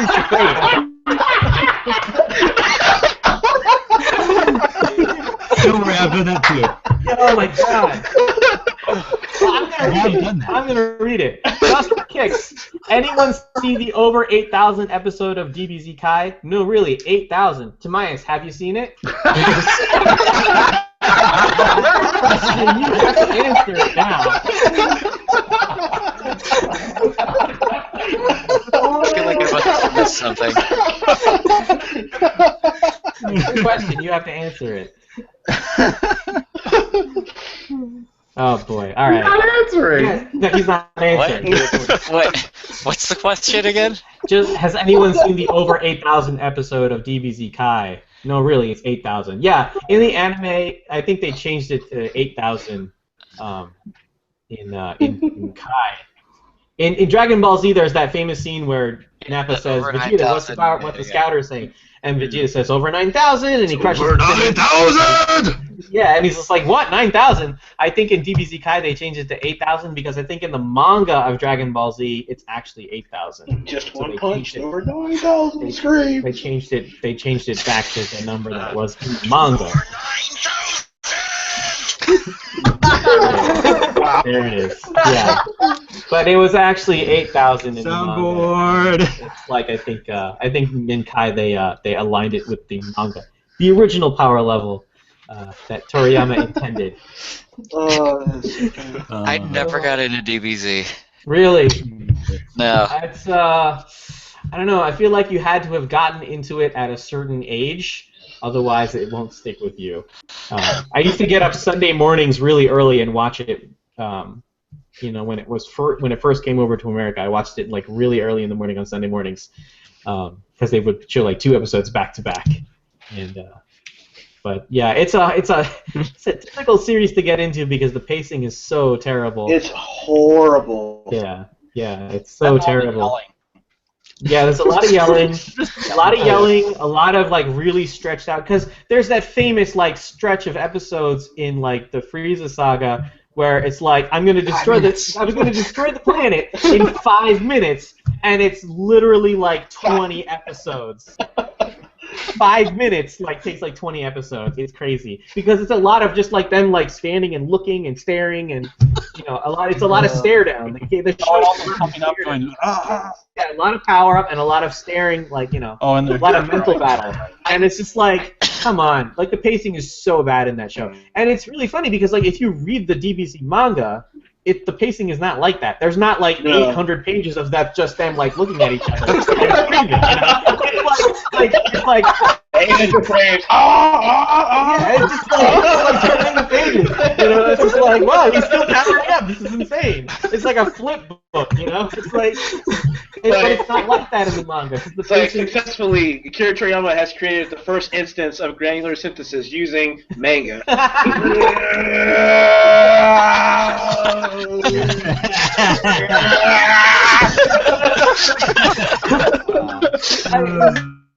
Oh man, okay, so like Akira Toriyama,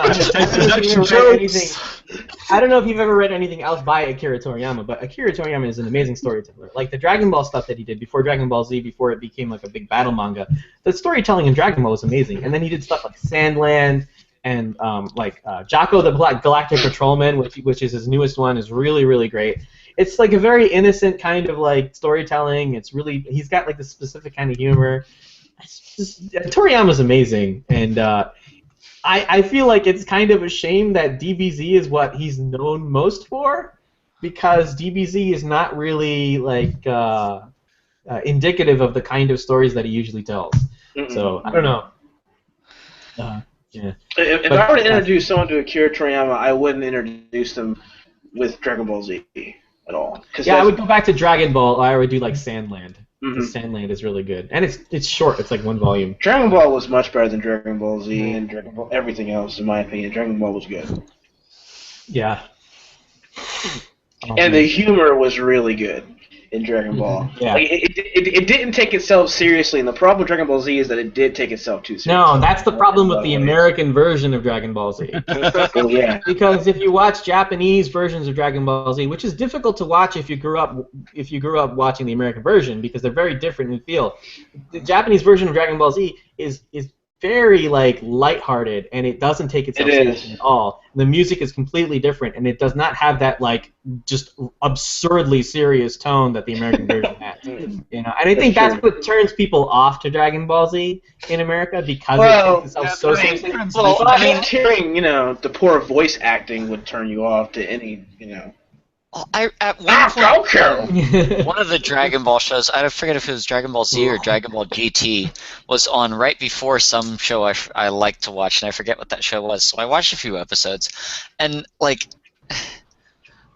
literally all I remember is like an episode of two people screaming, and then the next episode it's them screaming again, but suddenly their hair is blonde. Yes. And then the next episode they're still screaming.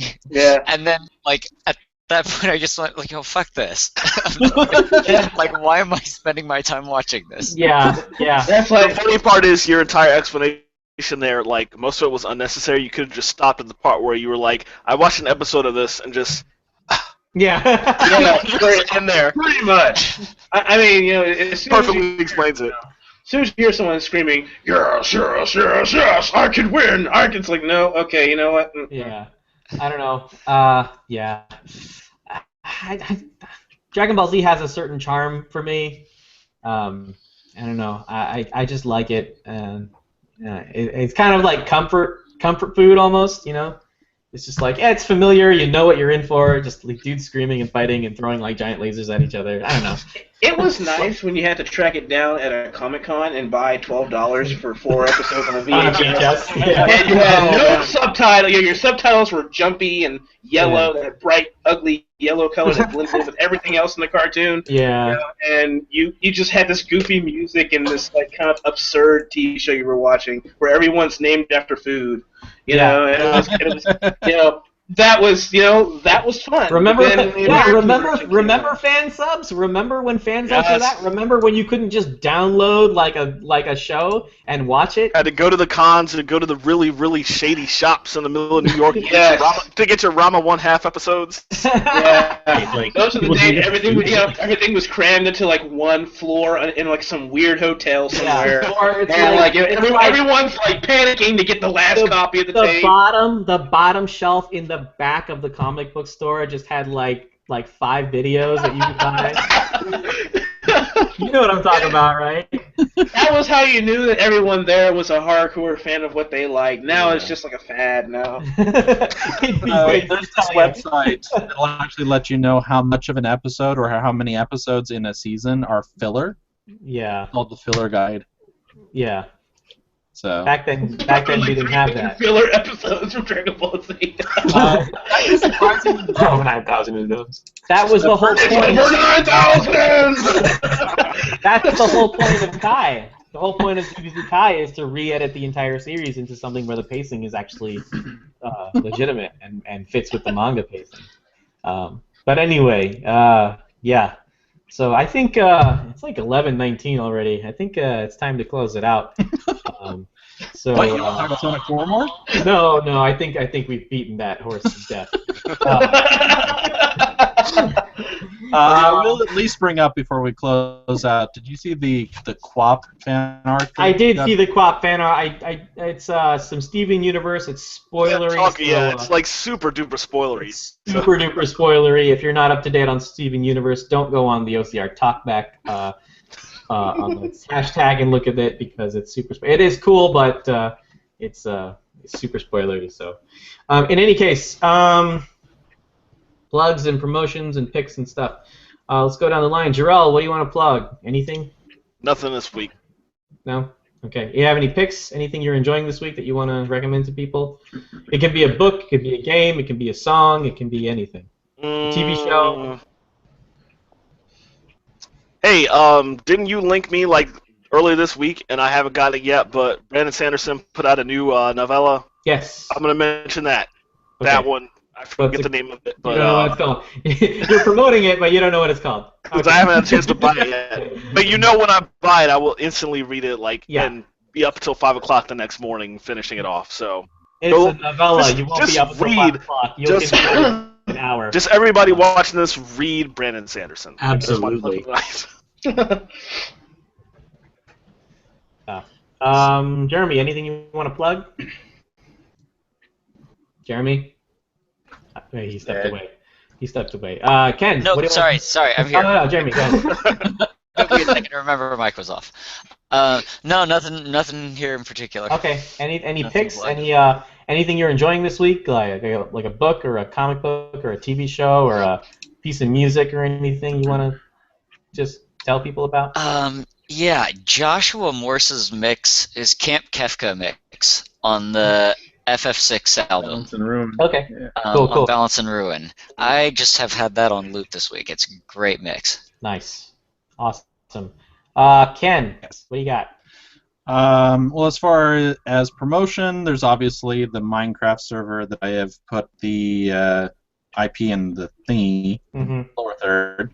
That is for OCR's official Minecraft server. It is currently very sparse and whitelisted, but at the same time, we're going to work it into something a little bit interesting. Cool. So I definitely recommend people get on there. Yeah. And what's your pick this week? Anything? Well, I've already thrown out several recommendations throughout this entire chat. Okay. But, let's say that I will go ahead and pick the Final Fantasy VI aria that Jill just posted. Okay. Cool. Yeah, the music video with Tina Guo, that was pretty sweet. It was very good. So. All right. I'll also Larry. post the previous music video, which had Jeremy in it. Oh yeah. Oh yeah. Man, Zelda. You mean Andy, right? Wait, you mean Andy Aversa, Jill's brother? Yes. Yes. That's Bill's brother, legendary. Andy Aversa, as Link. Yeah. Remember, guys, we called him Andrew because he won that title fair and square in Get on Top 2015. Oh yeah. No, I still call him Andy. I know. I call Zircon Andy and I call OA Andrew. Yep. That's what it is. That's all it is. I don't think any of you guys are actually there in person when this occurred. No. Larry, what do you got? What do you want to promote? Myself, I'm the man. No, I mean the usual stuff, to get some great original albums, original soundtracks, and original albums. Overclockrecords.com. Can't plug that enough. We got a whole bunch of stuff in the pipeline that I've got to be working on putting up. We're gonna trickle it out. But the latest we've got is from FTL composer Ben Prunty. So he's got his original album Color Sky. So if you're into the vibe and the feel of the soundtrack of FTL, go grab that album at overclockrecords.com. Obviously, Seventh Saga album by Aero Z, Sebastian Frage, is awesome. 7 songs for Seventh Saga. So get that at 7songs.ocremix.org. 7 Saga tracks arranged for 3 cellos. It's amazing. Just dropped it last month. It's awesome. Trying to think what else. Oh yeah. So I'm shilling, but it's for a good cause. So patreon.com/OCRemix to back OC Remix. And the reason I mentioned that in particular, obviously, is going to help us do some badass stuff. But you get like access to cool things if you're a backer of us on Patreon. And so we just sent everybody yesterday the previews they can see on YouTube, unlisted, but you can get them on YouTube and check them out now, of the next 13 OC remixes. So we did a massive clip. We don't normally do that many in advance. Like the most we normally do in advance is maybe like 4. So really nice we gave a So yeah, you get a massive preview of that. We got some good stuff on the way. Lots of excellent stuff.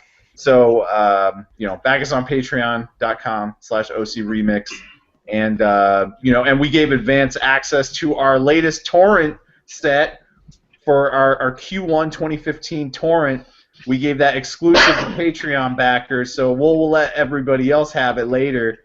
But for people that really want all the mixes, but they don't want to download them one by one, we've got the next 111 that have come out since the last torrent. So those are all up. Yep. So we're doing that finally. And we're planning on releasing those torrents quarterly now. So rather than waiting for like every the 500 or 1,000. Yeah, so around halfway through the year, we're gonna update the torrent, and you're gonna be able to get the rest of the songs that have come out, at the end by the end of June, and then we're gonna go, I think, to the end of September, and then we're gonna do another big, catch-up torrent at the end of the year. So it's gonna be cool. I think the quarterly system is gonna work out better for us because Absolutely. it's more frequent. Yeah. Larry, what's your pick? Anything you're enjoying this week? Oh. TV show or a game? Oh, yeah, man. Well, for any professional wrestling fans, I saw WrestleMania last week. It was tight, but here's the thing, man. Japanese stuff is awesome. So New Japan is the biggest company in Japan that does professional wrestling. They're like in the world, they're maybe like the number 2 company. So on Access TV, Access TV, they have a weekly show. It's literally called New Japan on Access TV. But it's awesome, man. If you want to see some hard-hitting, amazing, hard-working professional wrestling matches, it's all real to me, damn it. And you can see the best stuff from New Japan on Access TV. So, yeah, check out that show. They got some really charismatic, talented athletes, performers and stuff like that. It's pretty sweet. So even if you don't like professional wrestling, give it a shot. It's awesome. They're really charismatic characters. Like, if you want to see anime characters in real life, do it. Yeah. I don't know about that. No. Go ahead. Flex, what do you got to plug, and then what's your pick this week? All right.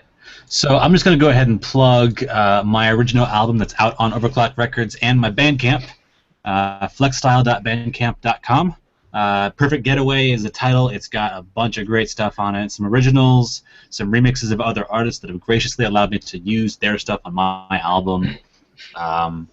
The album artwork was done by my friend Edward Dennis, who also did stuff for a couple of the Final Fantasy albums on OCR. I think Final Fantasy 1 and 2, Random Encounter, and Rebellion's going to be coming out. Yep. Fantasy 2 So, Rebellion. For reference. That is there. I also have. He did that artwork right there. That Ken's holding up. Nice. And my avatar on here is actually a part of that album artwork. And then also my SoundCloud has, like I said, my latest DJ mix from the last con I went and DJ'd at. It's got some unreleased stuff, including the Super Cartography Brothers track by Blind, which is excellent and amazing. I have really been enjoying. Well, I've had Brandon Sanderson. We were just talking about him. Had his book Steelheart sitting on my Kindle for like months, and I hadn't gotten around to reading it. So I read it a couple nights ago, and then promptly bought the next one in the series that just came out. Bought Firefight. Firefight by Brandon Sanderson. You got it right there. I won an advanced reader copy of Firefight on Twitter from Brandon Sanderson, and I still haven't read it. I haven't read it yet. But Read the dang book, Shark. This is an ARC. This is an advanced reader copy. I got this before it came out. It's really nice. Man. I gotta buy it on my Kindle actually because I always buy his books. And that's crazy because he's a legit fan of yours too, which is insanity. Yes, he is. He is actually he is a legit fan of Overclock Remix, and Dark he Sword, is a fan of Dark Sword's music, which is insane to me. That's this absurd to me. And every time we see him at like a convention or something, I saw him at New York Comic Con, and I mentioned OC Remix to him, and he's like, "Oh yeah, I was listening to OC Remixes on the plane." Basically, anytime he doesn't have internet access to listen to Spotify, he's just listening to like OC Remixes. Yeah. And he listens to OC Remixes when he writes his books, which is insane. Yeah. I love it. It's fantastic. While we're talking about authors, I just want to quickly plug Terry Pratchett, since he just recently passed away. Yes. So R.I.P. R.I. Pratchett. Nice, man. definitely look these books up. Yeah. It's the start of a really great journey. Yeah, I like the Witches books that he does. Oh, the yeah. Discworld Witches ones with Granny Weatherwax. Yeah. And also like the Night Watch ones. Those are my favorite. What is it? And Small Gods was amazing. It's Yeah, the Discworld and, series. Yeah, and my wife is currently in the middle of reading Good Omens. Oh yeah, So, okay. Yeah, with Neil Yeah, man. Yeah. Exactly. So, yep. Good book. All mega props. I want to say real quick about Firefight and the Reckoners series, which is what that's from. Most of Sanderson's books that I've read in the past have followed several characters and kind of like built this elaborate tapestry of a story, whereas the Reckoner series throws you right in the middle of the action right away from the point of view of one character, and it doesn't stop, and it's an amazing story. He gets better with every book. Also, and we can talk about this a lot more, but Steelheart is basically the same plot as the first Mistborn book, if you think about it. But it's told in such a way that it's still interesting. Right. The contour of the plot is exactly the same. And it's also it's really interesting. It's like what if there were superheroes, but every superhero only used their superpowers for very selfish things, and basically, so they're not actually superheroes. They're just villains. There are only superpower villains, and anyone who has superpowers just starts doing bad things because they have superpowers and they can. And then it's just up to the rest of the people who are normals who have to deal with it. But I have an important question to somebody who has not read Steelheart yet. Yeah. Is Steelheart in the Cosmere? No. Okay. It's not. It's actually a young adult novel. It's a lot of his young adult stuff is not Cosmere. Like Rhythmatist, I guess.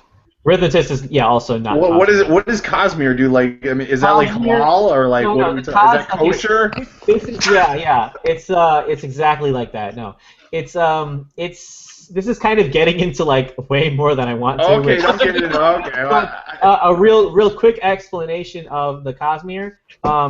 Almost all of Brandon Sanderson's main fantasy novels actually take place within the same universe. They just so it's a shared universe. Yeah, they just take place on different planets in different times. So like the Stormlight Archive, which is his big fantasy epic right now, actually takes place like 500 years after Warbreaker, but on a different planet in like a different galaxy. Right, but it is linked together because there are references to the different books. And the thing is, like, when you start reading Brandon Sanderson books, you don't realize that they're all connected until you start seeing the connections. And now it's basically known that they all share a common mythology, and there's a name for it, which is the Cosmere, and there's all this stuff. And Stormlight is a lot more explicit about it.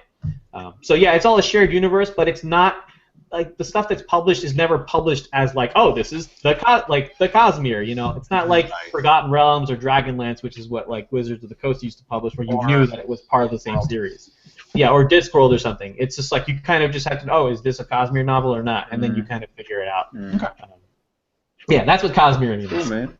That's like super, like, if you're a Sanderson fan, that's just like, yeah, okay, is it Cosmere or not? Okay.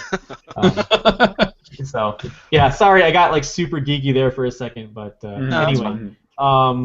So, Mike, you said your plug and your pick, right? The Steelheart Reckoner series. Okay. Mike Audio. What's your plug? What do you want to plug? And what's your pick? Well, I want to plug my upcoming EP, the Loud Children EP, which is going to drop on Overclock Records very soon. And what I've been watching has been Gotham, actually. I've been watching a lot of Gotham, going back and watching the TV show. That's really, really great show. Is it good? It's actually really good. Oh, that was a leading question. I saw that. I heard that tone right there. I don't know. Uh-oh. I don't know. The show's about to go to 12. It's 11:34. The show's about to go to 12:04 because it's gonna be like, wait a minute now. Let's reconsider. Last summer, Beat Drop had posted on Facebook. They're making a Gotham TV show. What the hell is this going to be about? Like, why would they make a show about Gotham City before Batman? How is that going to be interesting at all? And then Nabil posted, he was saying something like, oh, like, there's some interesting things about Gotham City, and there's all this other stuff, and like, there's like stories about the detectives and all this stuff. And Shark can probably answer better as to why it would be a good idea to do a show about Gotham before Batman. And then I just said, yeah, there's no reason for them to do a show about Gotham City. There really isn't. Wow. Like Gotham. I don't feel like Gotham City is really all that interesting before Batman. I think Batman is what makes Gotham interesting. And you don't even. Well, okay, I don't want to geek out anyway. They're just basically trying to do the Batman version of Smallville, really. Yeah. That's the thing. It's not really like a Batman version of Smallville. It's more really like an introduction to like if you look at this as like a play, it's giving you a very good reason for Batman, as far as like you figure like you're seeing how corrupt the police department is. Yeah. How bad the court system is. I had read interviews about it before, and that's what they were saying. They were going to set it up. It's like the whole show is kind of a setup for why Gotham needs Batman. But honestly, I'm not interested in that. That's your own man. I probably talked about this before. Established. There's a comic book series called Gotham Central that came out a couple years ago, which is about police officers in Gotham City, but it's about them while Batman is still a person in Gotham City. So it's about them dealing with the fact that there's this guy in a bat costume running around doing their job, and it's like the resentment that they have and all this other stuff.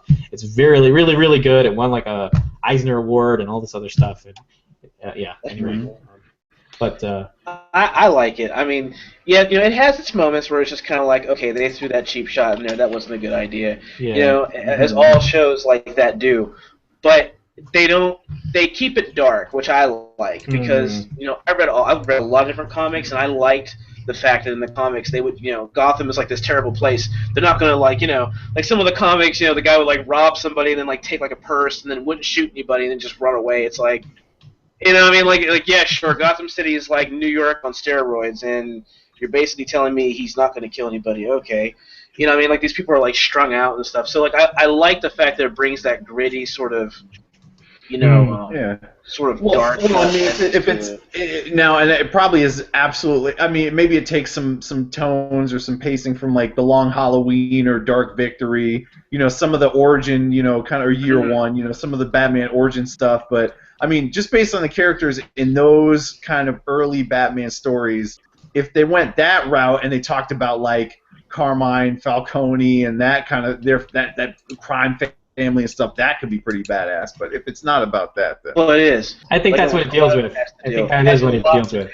Has a lot to do with Falcone, Maroney, it has Maroney, nice. A Penguin talks a lot about Penguin and how he got his starts and everything. That sounds cool, man. It's a Gotham underworld show, and I'm not like I don't know. I just like Batman. He just likes costumes and stuff, man. I like Batman, and I would watch a show about like all of the Robins and Batgirl and like. I need that superhero aspect of it. Even if they're not the focus, they still need to exist in that kind of thing, and it has to deal with being in a larger kind of world where costume vigilantes are a reality. I know that's like that's Dr. what I want. Long Blog. Yeah. Yeah. With Bad Horse. Captain Hammer. Moist. Moist. Moist. Best character His name ever. is just Moist. He had a song. Did you know he had a song? They wrote a song for that character. In the Dr. Horrible Sing-Along blog commentary. In the commentary soundtrack, you can hear his song where he sings the song about Moist. It's a really dumb song. It's Nobody Wants to Be Moist. It's so stupid.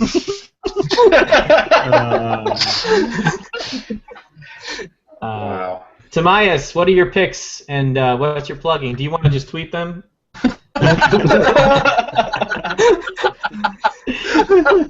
You can say them out loud too. Go ahead. I actually really liked Zircon's new remix, The Rise of the Pharaoh, which is Lara Croft and Temple of Osiris. Cool. And I want to plug Badass Lost Themes V3. Is that out yet? Not out yet. I'll still soon. Soon-ish. Plug stuff that's out, man. Plug stuff that's out. It doesn't make any sense to plug stuff that's not out yet. What's out? What do you want to plug? Anything? You got any like original albums? Anything? Not at the moment. I'm still working. Do an album, man. Do an album. Then you can plug it. All right. You got nothing. What do I got? I have a question. Who has a question? Oh, someone's got a question. I can't All right. Anyway.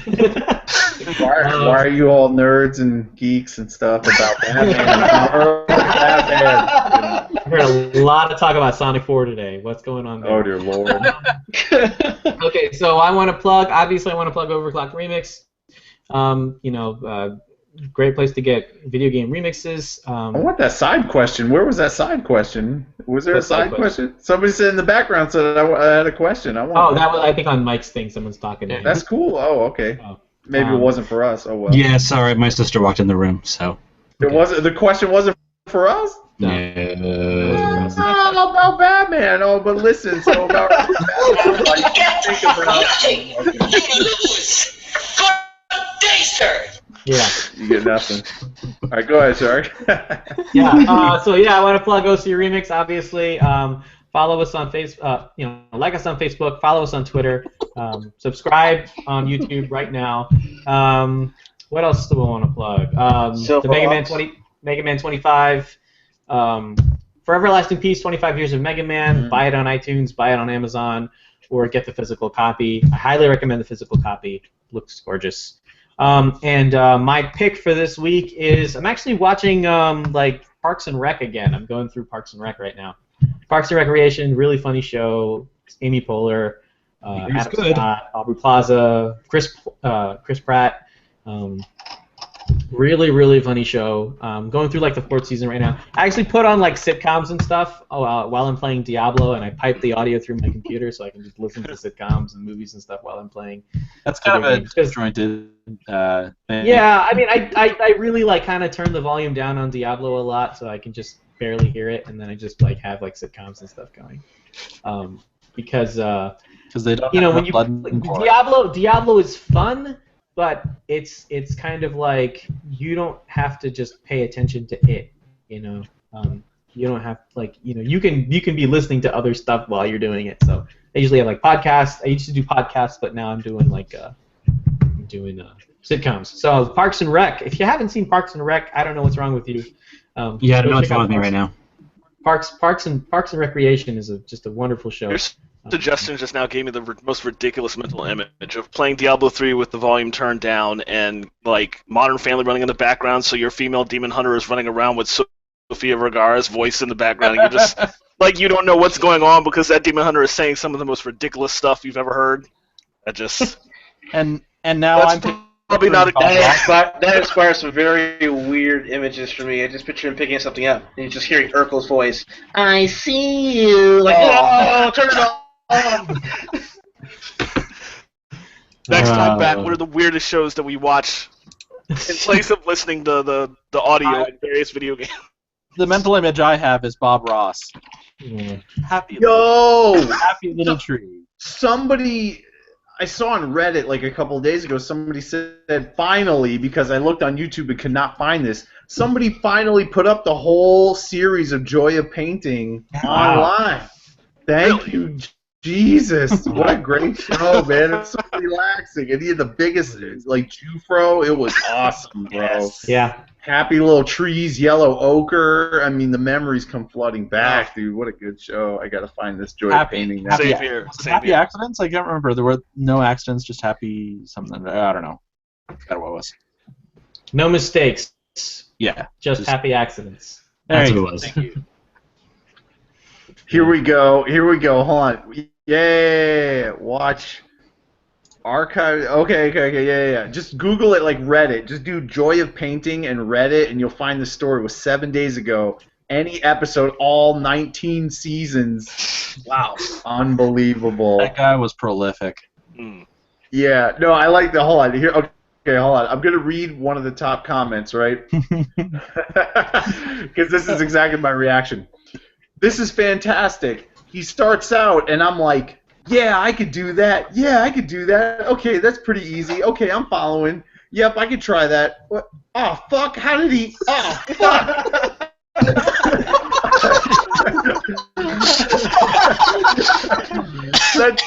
Literally, that's exactly how it would be. You'd be watching it like, okay, maybe, and then he did some sort of technique, and you're like, no, I don't know, I don't follow, no. So that'd be it. But it's still an awesome show to watch. Insert Bob Ross word here. Put this happy little cloud. Yeah. So what a good show. Yeah, I remember watching Joy of Painting, and he would just take the knife, like the paint knife, and he would take a little bit of like really dark brown paint, and he would go click, click, click, click, click, and it's like that's a tree. Holy crap! He just like drew like a tree. Yeah. With just like the paint knife, and I was just like, this man's amazing. The crap he did, he would like take a brush and just like dip it in water and like some white paint and then like make a whole freaking frozen forest. You're like, what? Yeah. Or he'd dip one side in paint and the other side in a different color paint. And then you have like all of a sudden fully fleshed out tree. Yeah, yeah. He would just go boop, boop, boop, boop, boop, boop, boop, and it's like a tree, but with like in autumn. So some of the leaves are turning like red, and it's just like. And there's a little squirrel's nest in there somewhere. Yeah. And there's just like there's birds. There's some birds. It's like what? Well, it's just relaxing because you do the stuff where you do the canvas setup and you'd have the big ass brush and you do the back and forth motion with the big ass brush. I gotta watch that. Relaxing stuff, man. Yeah. I'm about to get up on it. So. I Enjoy. Watch it.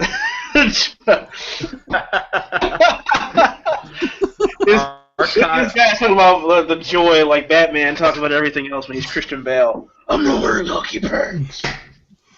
Yeah. All right, guys, that's enough. Are we done now? All right. Thanks for everyone who stuck around and watched with us. Thanks for all you guys for showing up. This is like a full house. This is really cool. Anyway, so thanks for watching Talkback. We'll try to be back next week. Good night, everybody. Good to see you all.